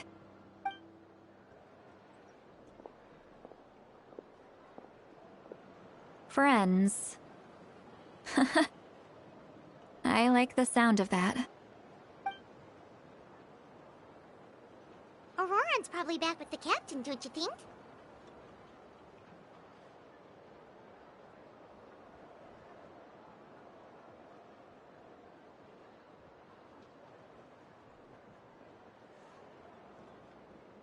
You mean about the backup plan? Do you really believe what the captain told us?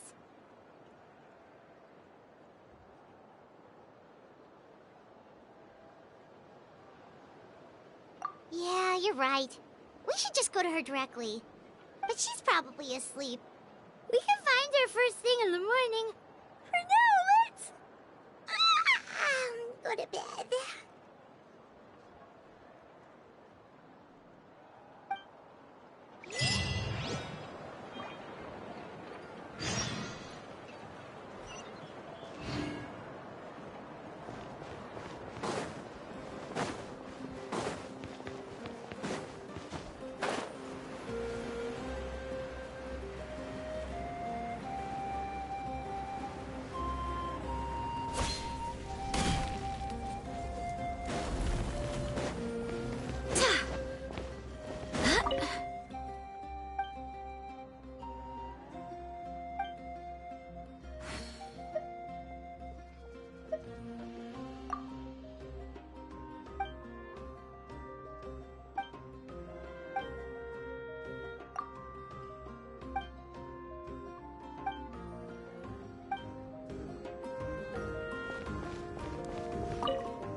Why is it so noisy outside?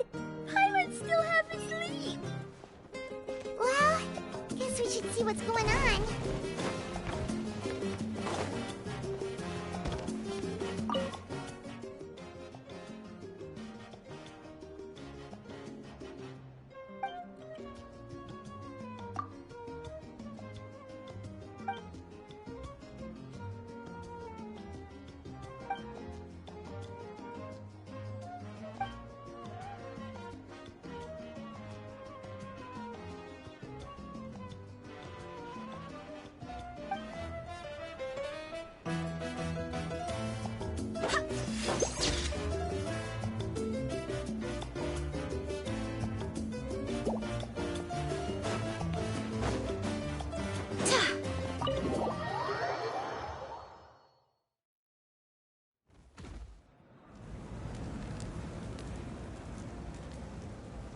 You're already here. I was just about to come get you. Wow, you're up early. That's impressive, especially after all the drinking last night. Let's not bring up last night. I'm embarrassed about the whole thing. Anyway, I was also woken up by the commotion. Looks like all the warriors from the stadium are on the move. I heard many areas have been attacked by the Abyss, including the Masters of the Nightwind.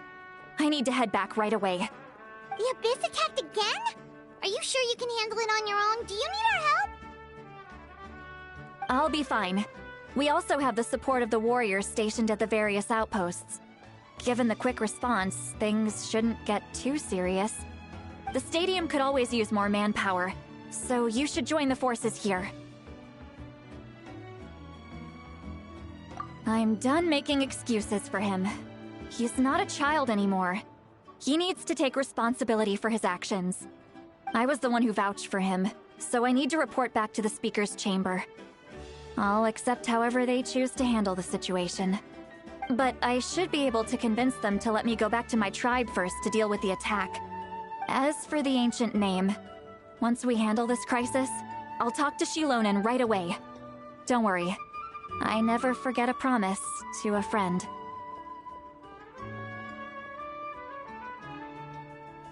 Thank you. Alright, I need to start heading back.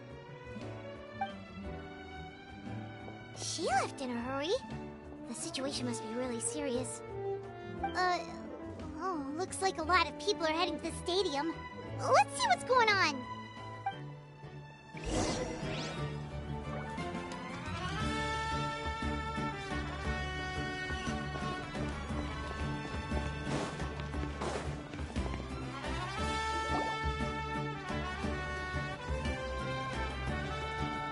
Traveler, over here! Perfect. Our star Outlander has appeared.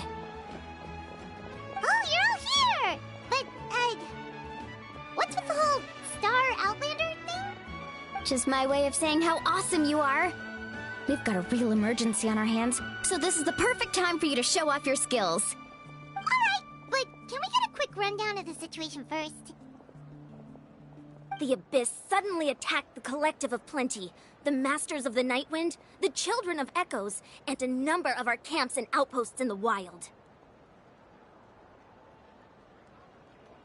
Yes, and the attacks are increasing in frequency.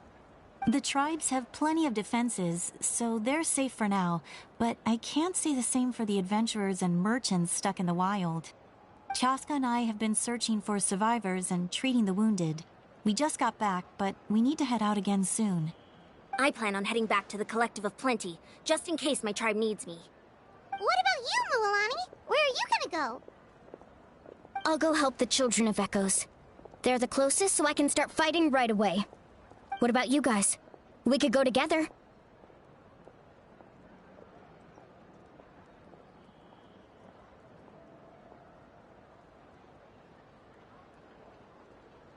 Yeah, that does sound important.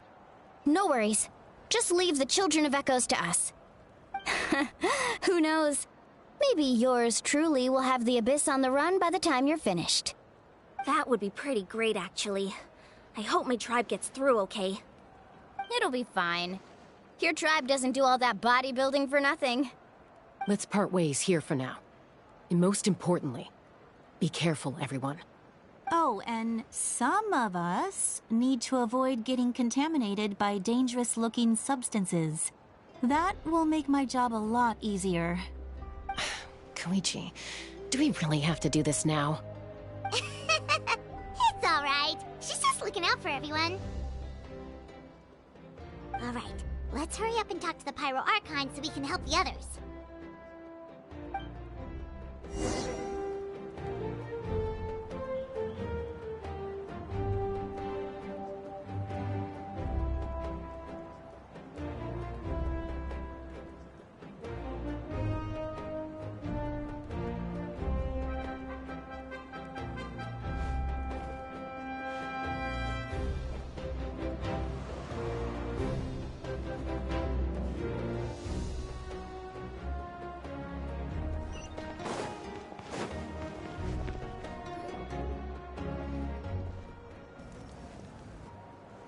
Oh, it's you two.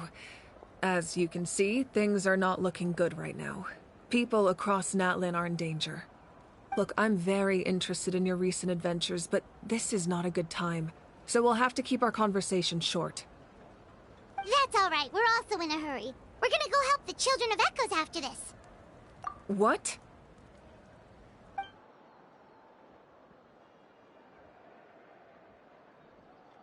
So he thinks my plan is too risky. He thinks I'm being stubborn.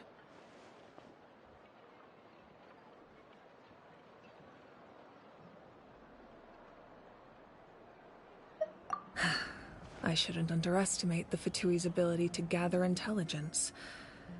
The Gnosis does have that function, but there's more to the story.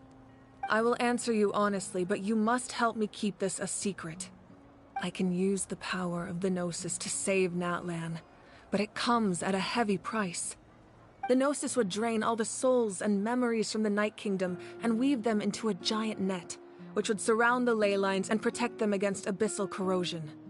Wait, you can use souls to weave a net? But does that mean... Yes. It means sacrificing those souls in the process. Souls are just another form of life. The cruelty of this method is self-evident. The Night Kingdom not only houses the souls of the dead, but also our memories and legends. Using the Gnosis means converting all three into material for the net, erasing our history and culture.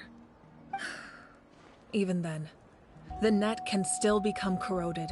If we cannot find a way to repair the damaged ley lines before that happens, then all those sacrifices are for nothing.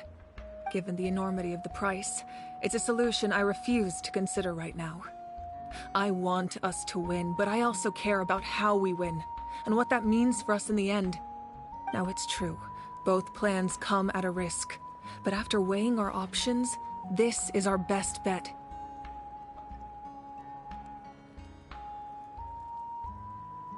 Natlan is unique among the nations of Teyvat. Given the ever-looming threat of the Abyss, the Pyro Archons had to account for the worst-case scenario. Having a contingency plan is our duty, not just to the people of Natlan, but to all who live on this continent. Still, this has always been a well-kept secret. I'm very curious how the captain learned this information. Oh, one more thing? The captain said he found another way to solve the problem. Could be equally as extreme, though. Without the Gnosis, he should have no other option. But I see no reason for him to lie. Seems like our only path forward is to track him down, so he can answer that question for us.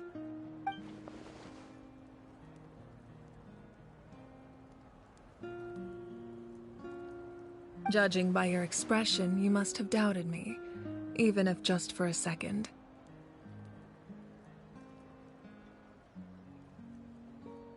Not even a little! We would never... Wait, what are you talking about, Traveler?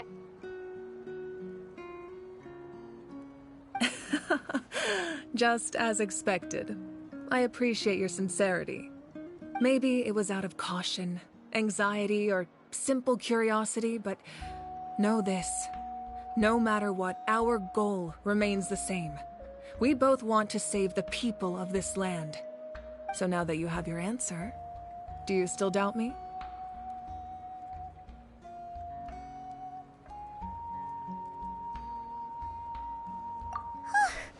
You scared Paimon. You've really got a lot of guts, Traveler.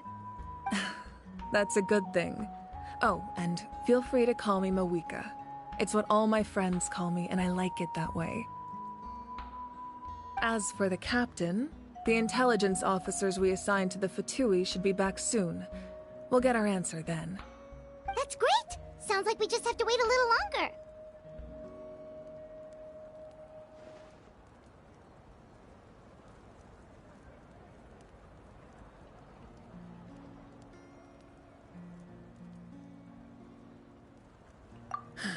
Not just yet. Even though the Abyss is attacking several locations at once, I'm confident the warriors stationed in those areas can handle it. Don't worry. I just need to finish coordinating our available manpower, then I'll take a small team to handle the difficult locations. Wait, you're going to fight in person? Didn't you give up your power? That's true. I'm far less powerful than a god in my current state. But don't forget, I was an experienced and powerful warrior before I ever became the Pyro Archon. No matter how you look at it, my duty is on the front lines.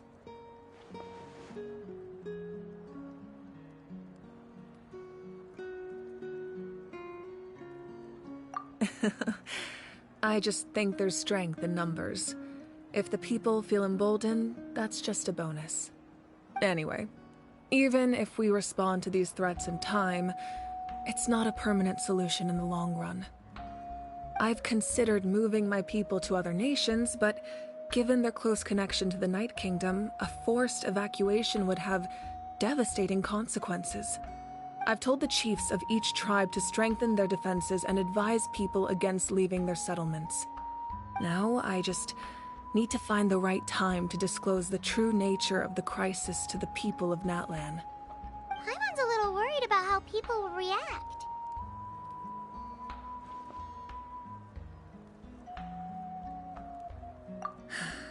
Yes, but that won't be the only response. In any case, that's for me to worry about. I'll let you know when we have more information on the captain. All right, we should head out. Maybe we can join up with Milani. She can't be too far ahead. No need to worry about me.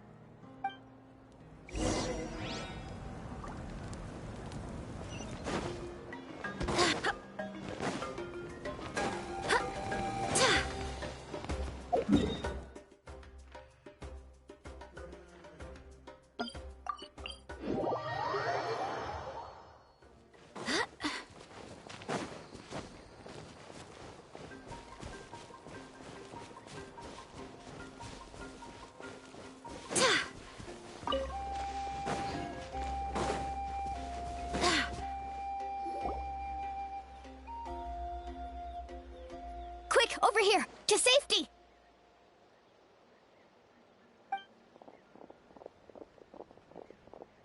Kachina, how many people do you have left?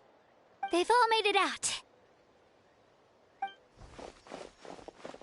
It's the Traveler and Paimon! They're here! What's the situation? There's a trapped caravan that needs our help. We need to rescue them as soon as possible. We'll go together. I'm coming too.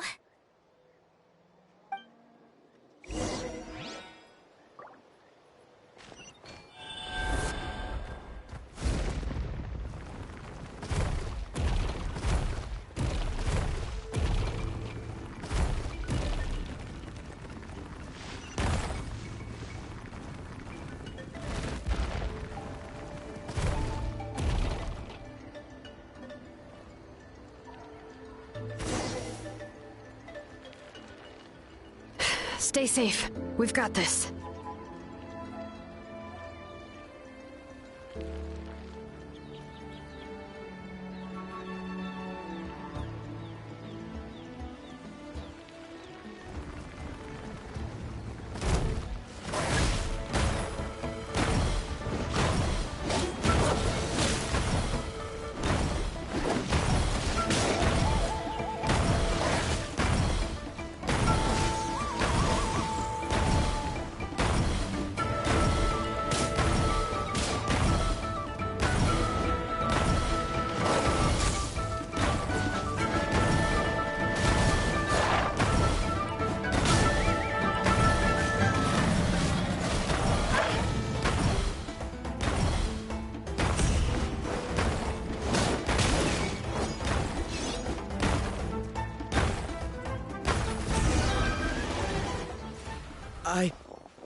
I really thought I was done for.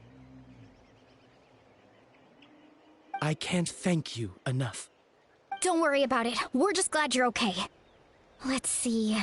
Your goods look fine too. Guess the Abyss isn't after Mora. That should be the last abyssal pylon near the Children of Echoes. That was scary, but we did it! By the way, where's St. Lolly? I thought she would come with you. The Masters of the Nightwind also got attacked, so she went back to help her tribe. She said we can deal with the ancient name later. Yeah, that makes sense. The attacks are more urgent. Alright, this isn't a good place to talk. Let's head back to the tribe.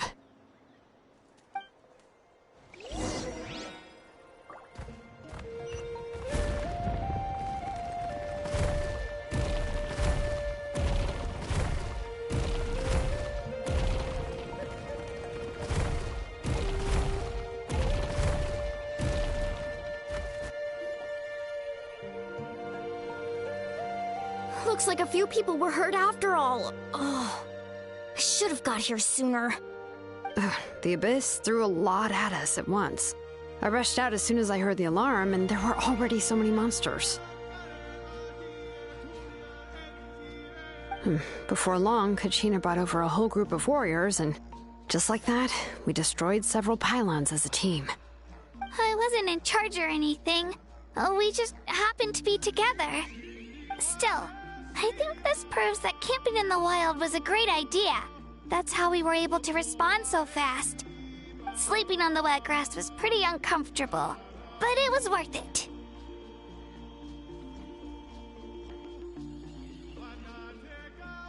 You mean the situation in the Night Kingdom, right? Yeah, I feel the same way.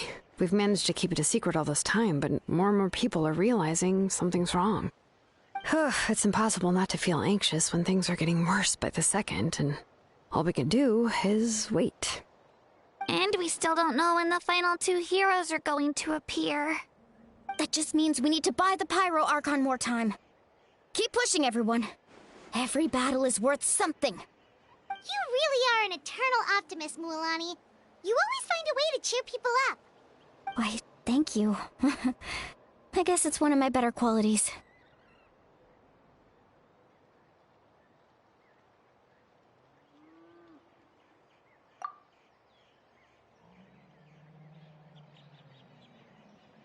So, specifics aside, the Pyro Archon confirmed the Gnosis can resolve the crisis, but it comes at a huge price.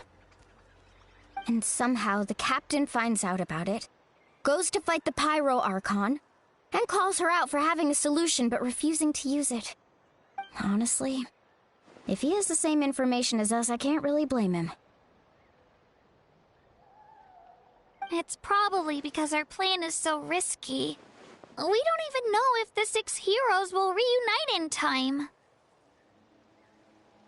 We talked to Moika before we left the stadium. According to her, the cost of the captain's plan is too high. And, well, it makes sense. If that was truly the better choice, she would have picked it. Yeah, I trust the Pyro Archon. When I was upset about Kachina's disappearance, she was really sincere and patient with me. Plus, she burned down all those precious mementos for Kachina. She's already proven how much she values even a single person's life. When it comes to Natlan's survival, there's no way she would hold back. I agree.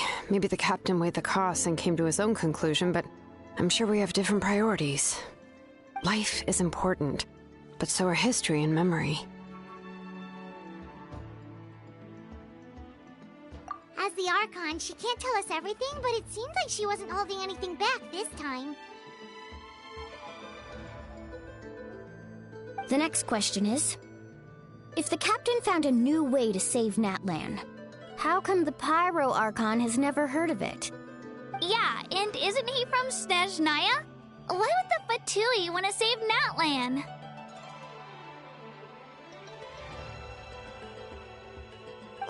This is all super confusing. We still don't have enough information. Once we figure out what the Fatui are doing, we'll have our answer. Let's head back then. Moika said her intelligence officers should return soon. With how many Fatui there are, someone's bound to give something away. Sounds good. I have a few theories of my own. With a bit more information, we just might get to the bottom of the whole thing. Want to join our garrison, Mualani? I was just about to ask. Count me in.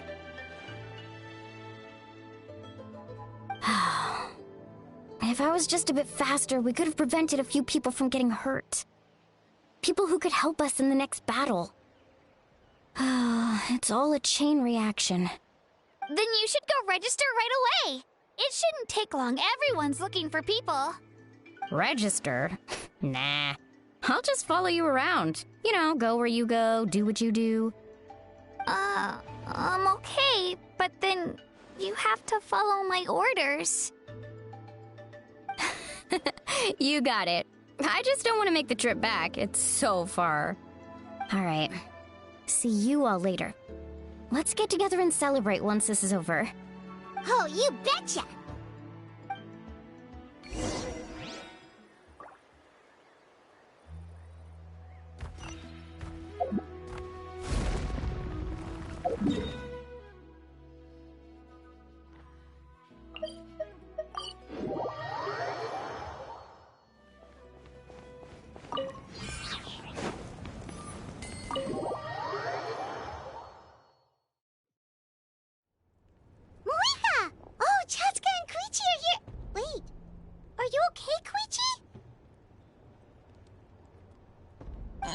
fine. No need to worry. They ran into the Fatui while out on a mission and decided to follow them. The Fatui?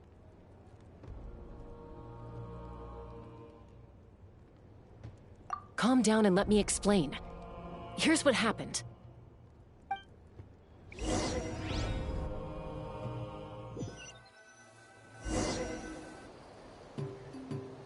Watch out. It's the Fatui. Were they attacked by the Abyss? No, wait. It looks like they're protecting a group of travelers. Over there. Do you see? You're right. That's a traveling group from Natlan. Could they be trading for something? Let's keep observing for now. We're glad you're okay. Given the appearance of abyss monsters all over Natlan, you should cancel your journey and seek shelter at the stadium or one of the tribes. Thank you so much. I wish there was something we could give you.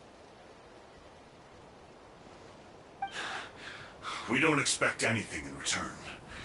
We were out on a mission and saw you being attacked. It was our decision to help. If you truly wish to repay the favor, you can keep this a secret. If anyone asks, just say you were saved by warriors from Natlan. Oh, okay. We can do that. But... We're not asking you to cover up our activities. We haven't done anything illegal. Our captain simply wishes to remain undisturbed. Nonetheless, the decision remains yours. If we wanted to keep you quiet, we would have employed a harsher method. Got it. We'll get going now. Did you hear that? They mentioned a captain. Isn't that who the Pyro Archon is looking for? Exactly. We could be onto something big. Still, there was no trade. They were just helping people in need. I didn't sense an ulterior motive.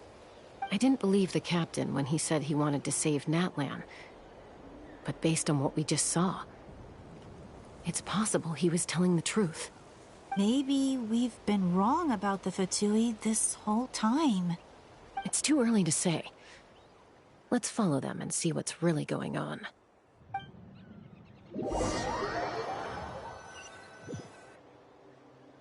So this is where they were headed. Looks tricky. It's heavily guarded on all sides.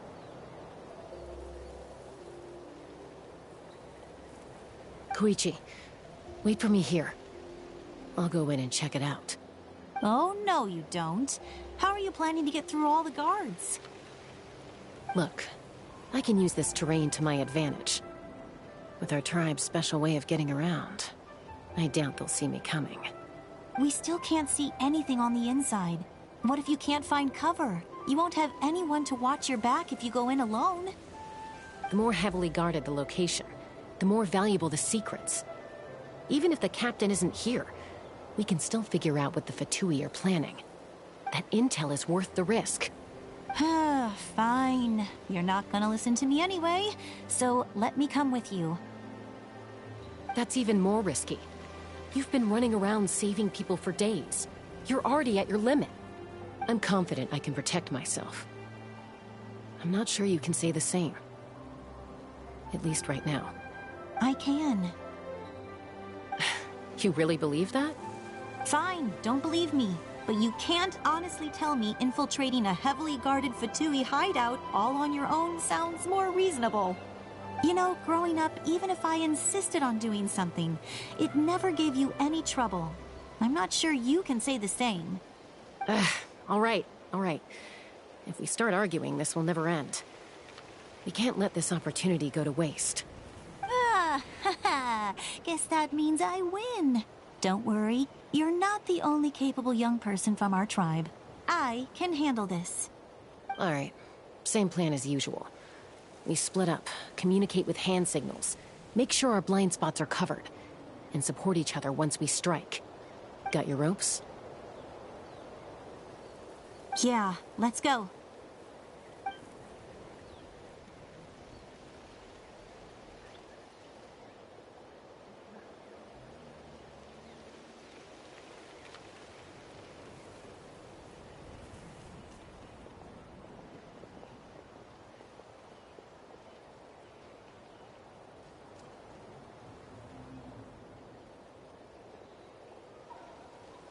The Fatui have eyes all over this place.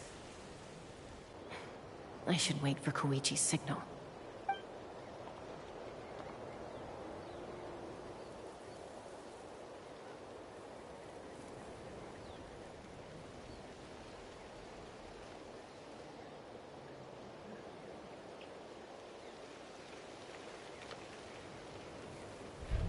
Now.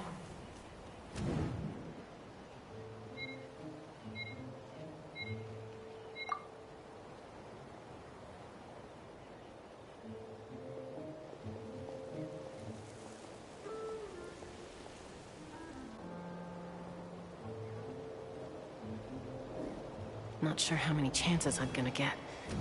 I need to act.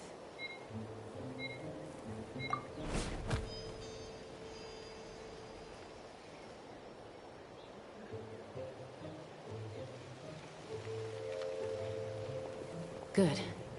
I made it without getting caught. I should get to that platform over there. But it's guarded by the Fatui. Koichi should have line of sight. I'll wait for her signal.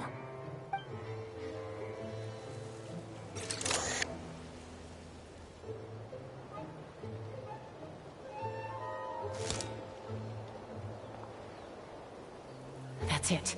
Now's my chance.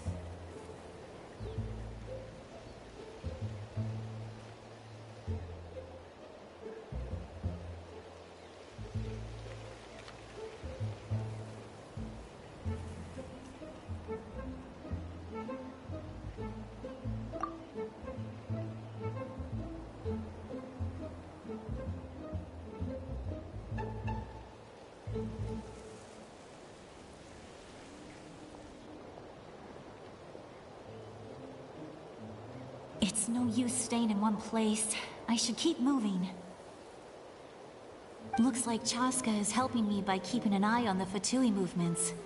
I'll wait for her signal.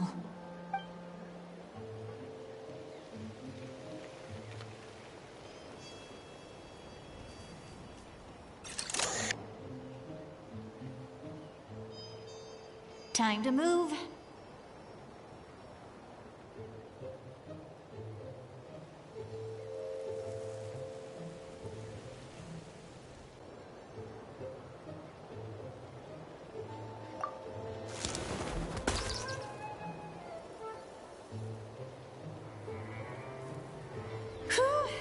That was close. Almost got caught. Probably can't make it over in one go. I'll wait for my next chance. Now's my chance.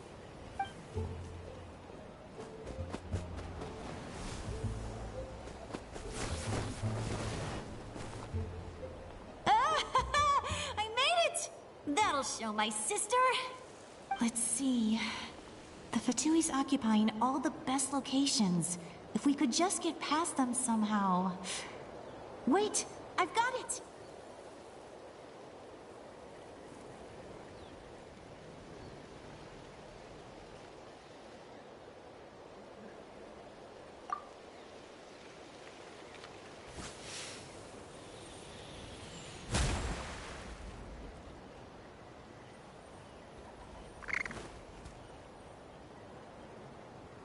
Huh? What's that noise? Did something explode? Oh! It stings! What the heck is that? What do you think you're doing? I could ask you the same thing! Good, they're arguing. Looks like they just needed an excuse. They've probably had enough of this job already. The people on the hill over there left to help their comrades. This is our chance.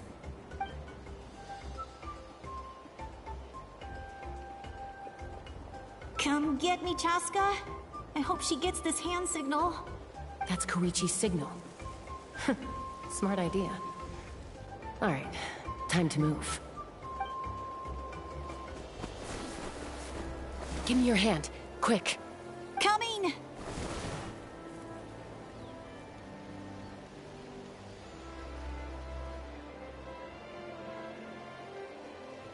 I checked, and this way is completely clear. It should lead us to the deepest part of this place.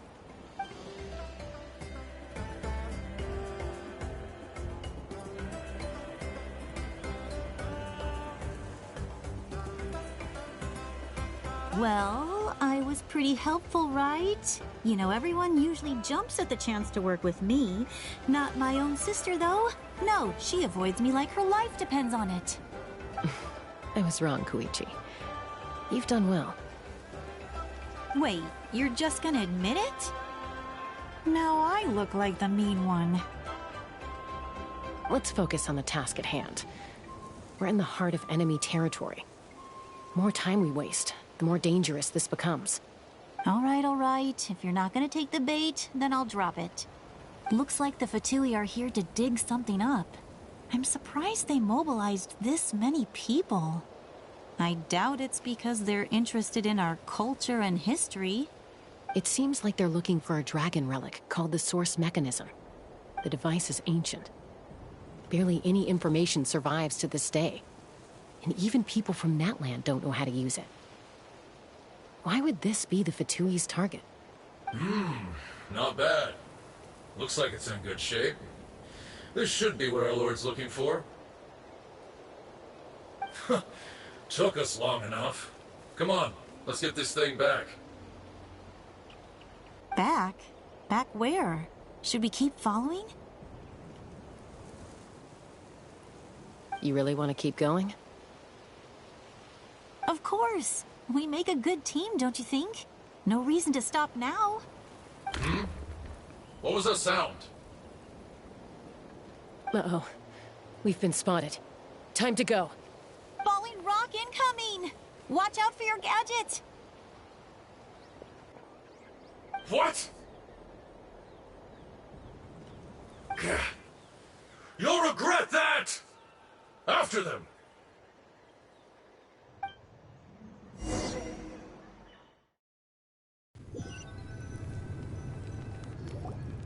Once we got them off our tail, we went back to observe some more. They'd collected several identical pieces of something. It looked like they were waiting, though. So we decided to come back. So, Koichi got injured trying to get them off your tail? She pushed herself too hard and collapsed on the way back to the stadium.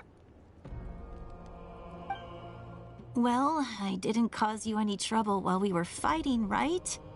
So my perfect record remains. You've done very well. I could make a comment on knowing your limits, but it's not my place. I know. I'm already reflecting on my actions. So, our current intel suggests the Fatui is after the source mechanism. The device is a complete mystery, even to us. What does the captain want with it?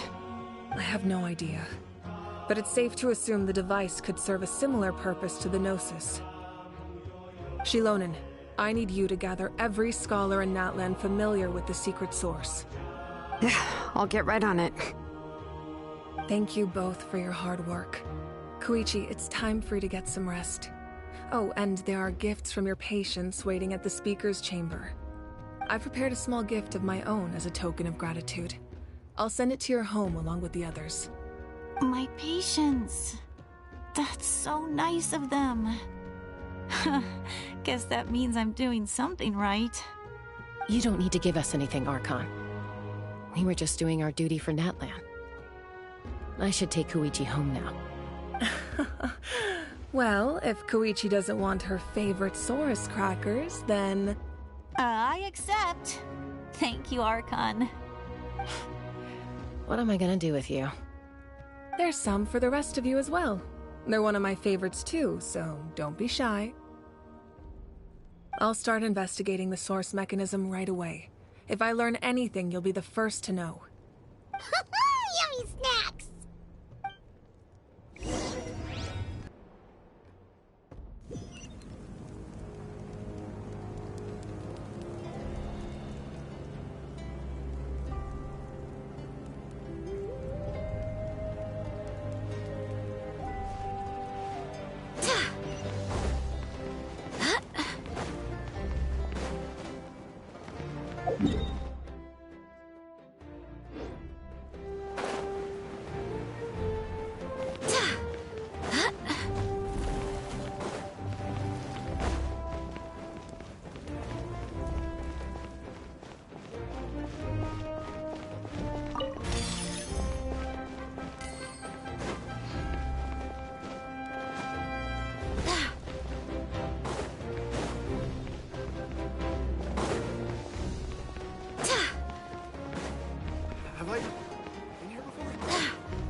what's next for you two?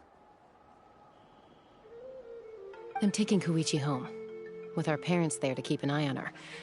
I can make sure she actually rests. Hey, it's not like I'm some kind of prisoner.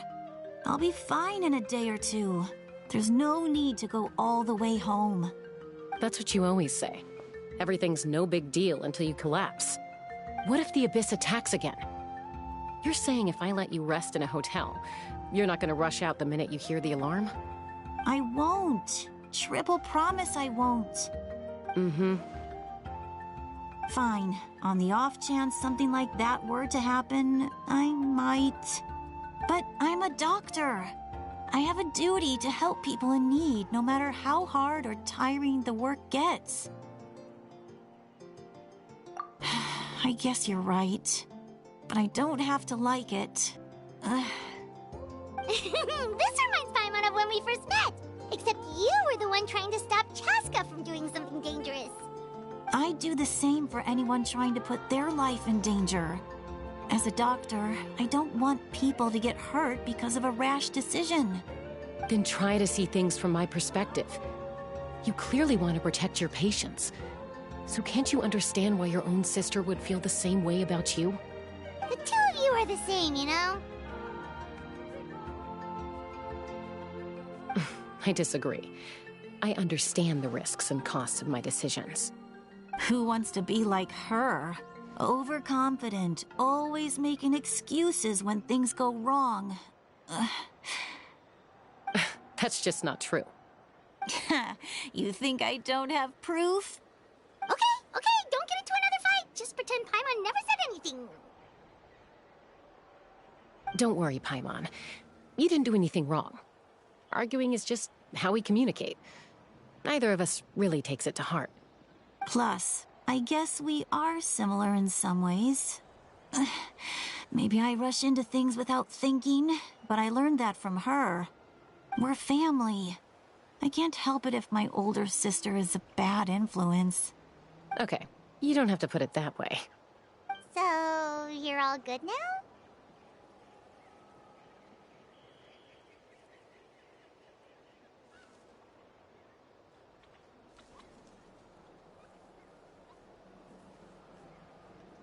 Neither of us are really the type to back down, so we'll always have our differences. But still, we get along in our own way. Plus, I know you'll wake up one day and realize I was right all along. I just need to wait. Be my guest. Come on, let's get you home. See you later, Traveler and Paimon. I'll be back once everything's settled at home. There's no rush. At least grab a nice meal with your family. Bye, you two. Take care of yourselves out there. Those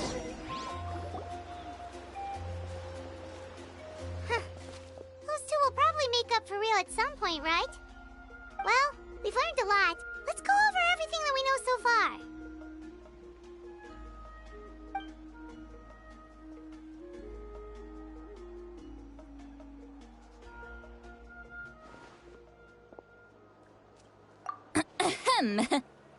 Sorry for popping up out of nowhere. Again.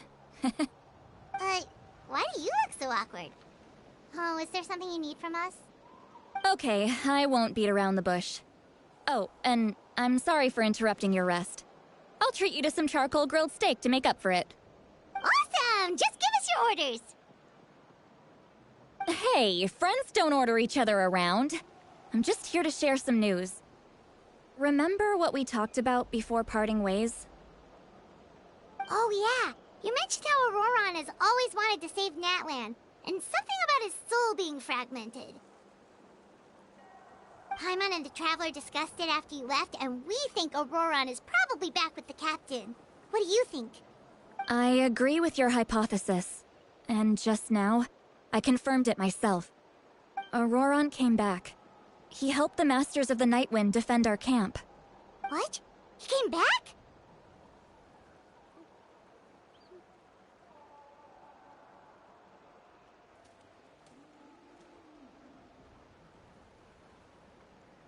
I told him to give up whatever he's doing, but he refused. He said they're just one step away from success, so there's no way he can back out now.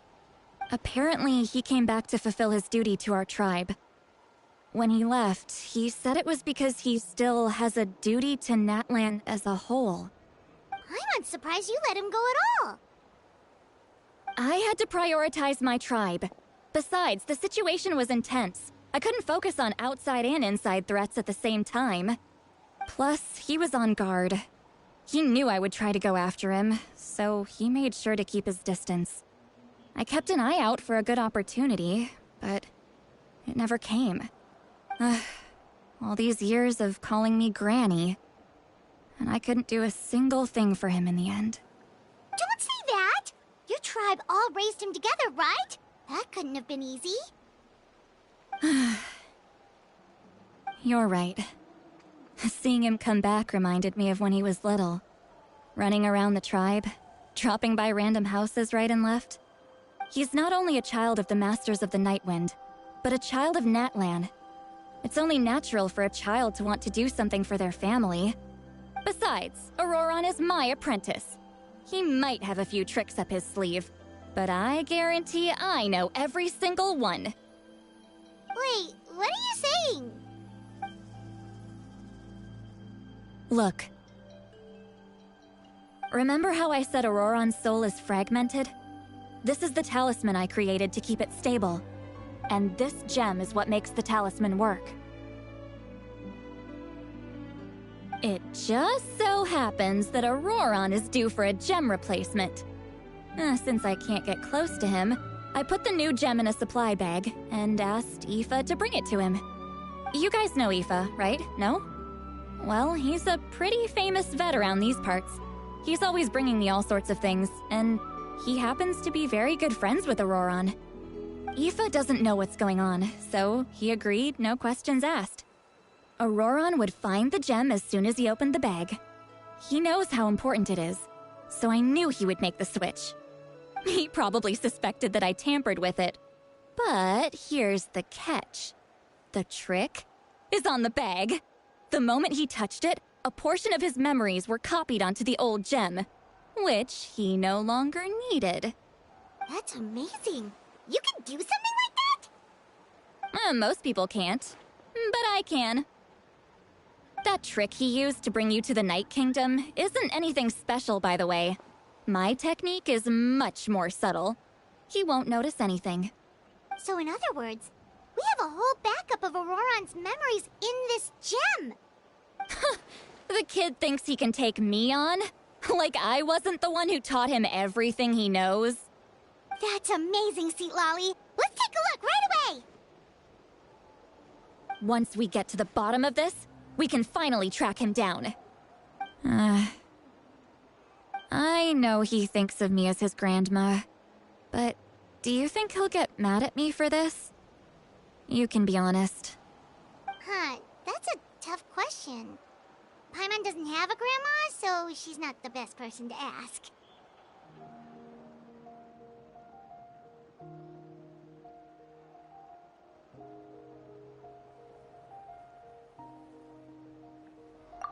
To be honest, I've always doubted my ability to look after him. I didn't stop the ceremony all those years ago, and now I'm useless again. But if I stop here, it will haunt me until I'm 500 years old. Every night I'll wake up in a fit of anger.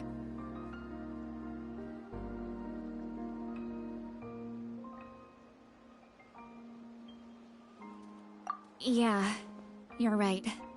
First anger, then tears. Oh, wait! Who are you calling a crybaby? You're just making it worse, Traveler. I need to look at his memory. Even if he resents me, refuses to see me, or runs away for good, I don't care, and I won't blame him. A family does whatever it takes to protect their own. You sure you'll be okay? We can come with you if you want. Did you just say you'll come with me? Is that okay? We have a pretty good reason to see it too, don't we? Because, right, take leads on the Fatui.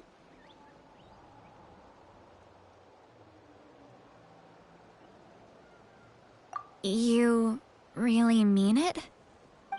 Fine. You can come. Just promise me you'll see this through. No backing out. Got it? Don't worry, we're professional adventurers. Then I place my trust in your professionalism.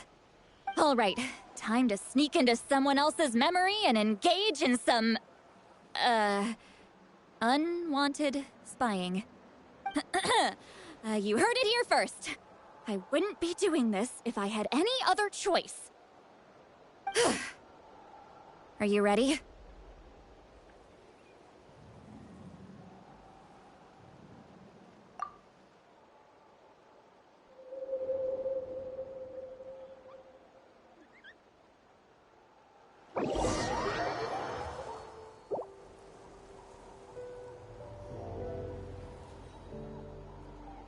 Look how good you're doing. You'll grow into nice big radishes in the future. And you? Aoife says you're taking up too much space, but I think you're a good tree. What do you think? Hey! How's it going, Auroron? Good. How are you, Uncle Okanbi? Can't complain. What you up to? Naming your vegetables again? No, just some idle conversation. Sounds fascinating. What did they say? They told me you were coming and that you would take some produce with you. Only if you're offering. By the way, I ran into Aoife yesterday. He told me Chaska's fostering a saurian at his place. Said the thing trampled over a part of your radish garden. I hope you two didn't get into a huge fight. No, don't worry. I'll find a way for him to make it up to me. I've already wrapped your share of the produce. Here you go. You really knew I was coming. That's pretty amazing. Light up the smoke and you can see the path through the shadows. That's what everyone says. Hey, have you seen that strange group of people that just appeared out of nowhere? Appeared out of nowhere? I don't think so. It's the Fatui. Their leader seems like a big deal. He didn't bring many men with him, but they're all elite warriors. It seems like they're looking for someone, but I wouldn't go around asking too many questions. If you run into them, be careful.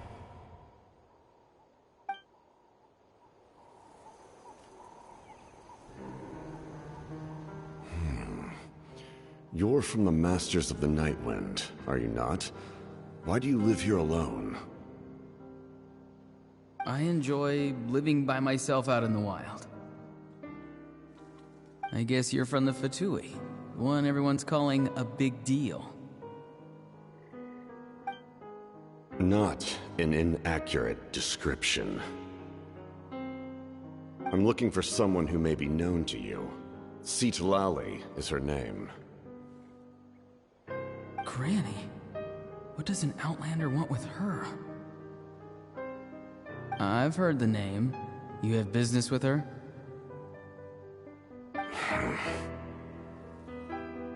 There's no point to further questioning if you insist on hiding things from me. I shall seek answers elsewhere. Oh, he could tell I was lying and now he's leaving? He gave up just like that? Hey! At least tell me why you're looking for Citlali. It's none of your concern. I have my own means of tracking her down. Why are the Fatui looking for her? What does she have to do with them? I can't just let them go like this. I have to figure out what they're planning.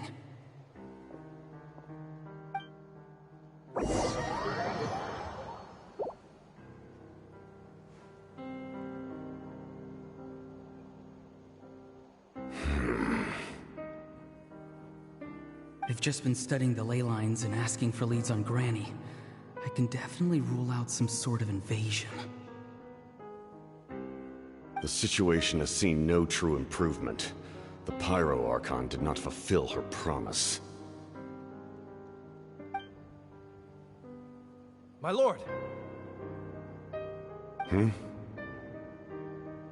Ignore him. He is no threat.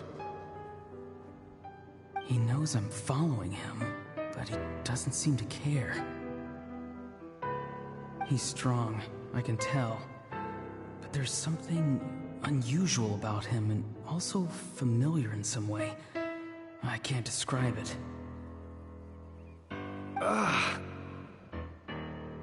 What is it? My lord, I feel dizzy. A ley line disturbance. Certain presences have been forced to wander outside their rightful realm.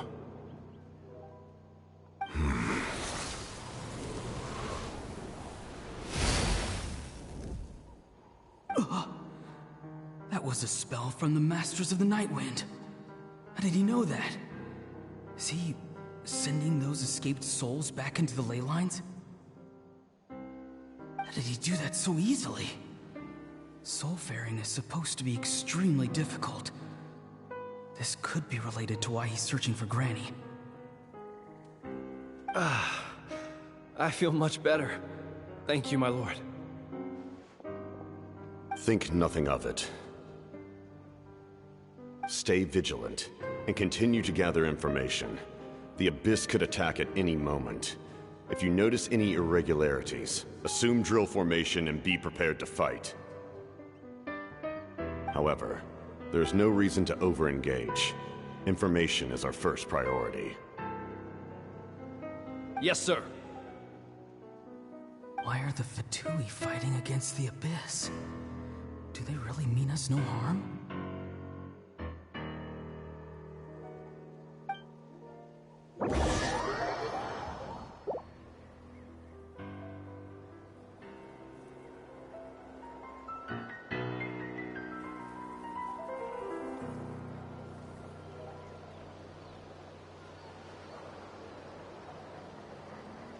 I've been following him this whole time and still they ignore me?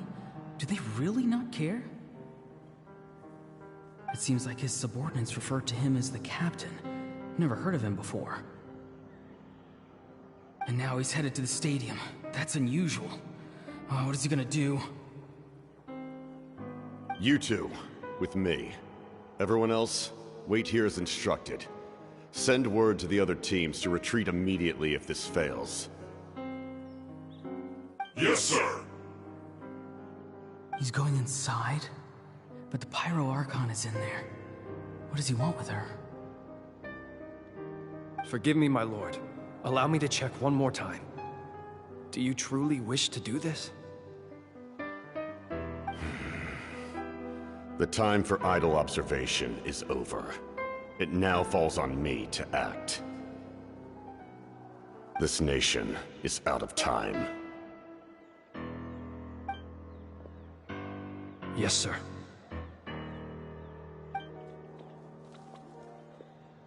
He just walked straight into the stadium.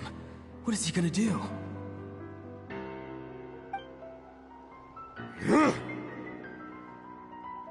They're both incredibly strong. How long will they have to fight until someone comes out on top?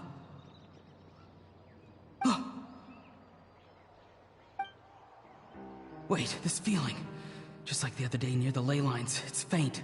Like a soul's trying to escape. Where is it coming from? Is that why he's looking for Granny? If he dies here, then all clues will be lost. I can't let that happen.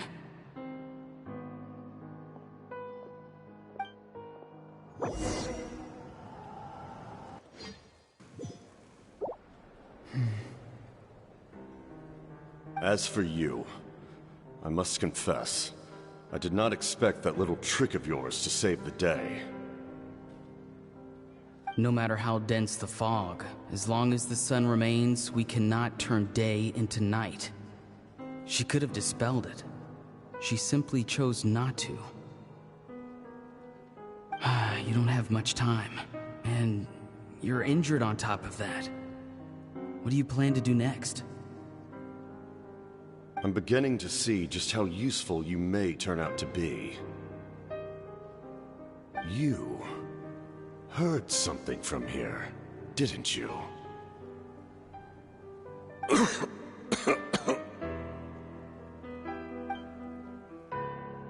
No need to force yourself.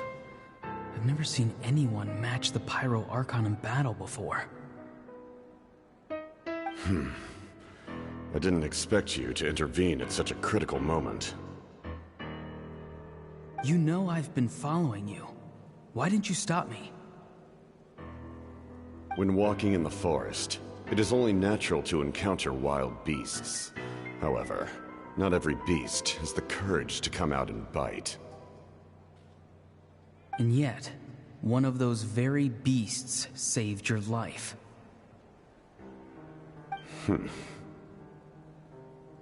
Then speak. What do you want? I didn't save you because I wanted something. My soul is more perceptive than others. I can sense that the ley lines are extremely weak. I don't know what the Pyro Archon is planning. Can she really save us? The questions you asked her just now, well, I've had very similar doubts. So I felt like I had to help you.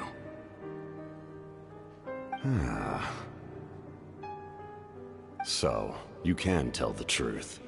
That was quite a reckless decision to make. I'm not sure you realize that. There's no turning back for me now. What I did back there is going to get me in a lot of trouble. You attacked the Pyro Archon in broad daylight, and I used my spell to save you. A single glance was likely all it took for her to recognize my tribe. So, we're in the same boat. You seem to care little for my thoughts on the matter. It's too late for that. Start from the beginning. Why are you looking for Citlali? Do you know her? Explain your relation to her first. I know you two are acquainted. It was obvious the moment I mentioned her name. Citlali is my elder and my teacher. She taught me everything I know. It's my duty to protect her. If you truly wish to protect her, you should have let me perish at the Pyro Archon's hand. Yet, you chose otherwise. Do I really need to tell you what that means?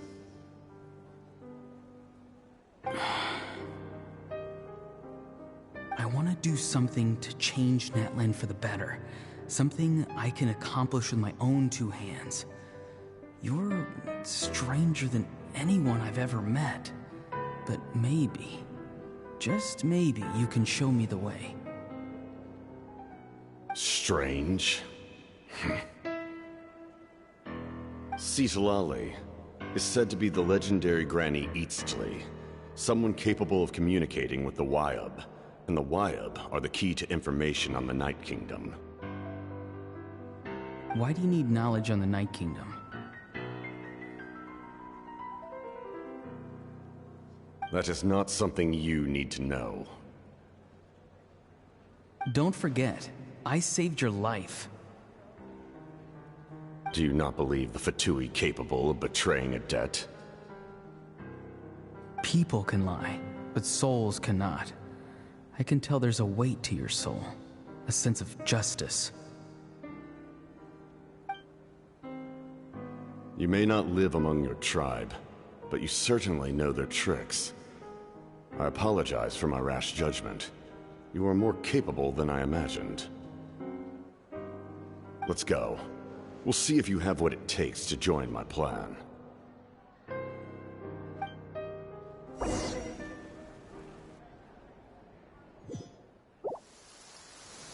I see.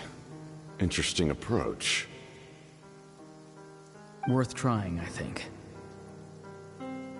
Rather than weaving a net to protect the ley lines, this method would address the root problem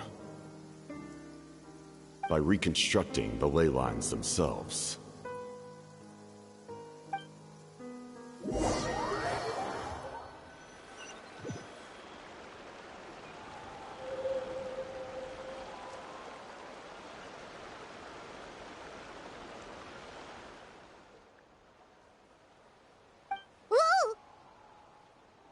traveler, Paimon. Are you two alright? Paimon's fine, just, a little dizzy.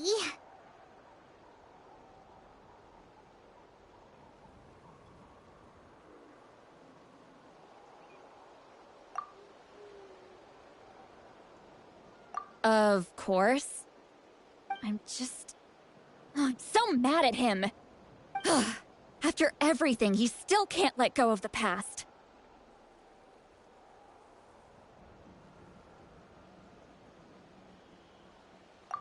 For some reason, he thinks he owes something to the people who cared for him. Stubborn, self-righteous fool. Where's that gonna get him? Now that he's all grown up, he thinks no one can tell him what to do? He thinks he can just run away whenever he wants. I'll show him. If he tries to run one more time, he's got another thing coming. Maybe stubbornness runs in the family. Like grandmother, like grandson, as they say. Is that supposed to be a compliment? Huh, that kid's got nothing on me. Anyway, back to what we just saw. I don't even know what to make of it. Yeah, the captain seriously wants to reconstruct the ley lines? What does it even mean? Something like the loom of fate, maybe? But how does that help with the abyss? The loom of fate? Oh, it's kind of hard to explain.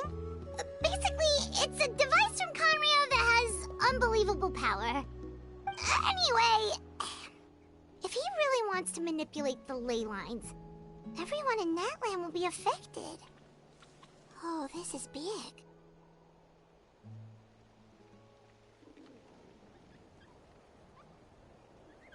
Which means the captain has been honest from the very beginning. Auroron's memory proves that. Why is he so obsessed with saving Natlan? Oh, we've got to tell Moeka about this right away. Yes, she needs to know about this. Now.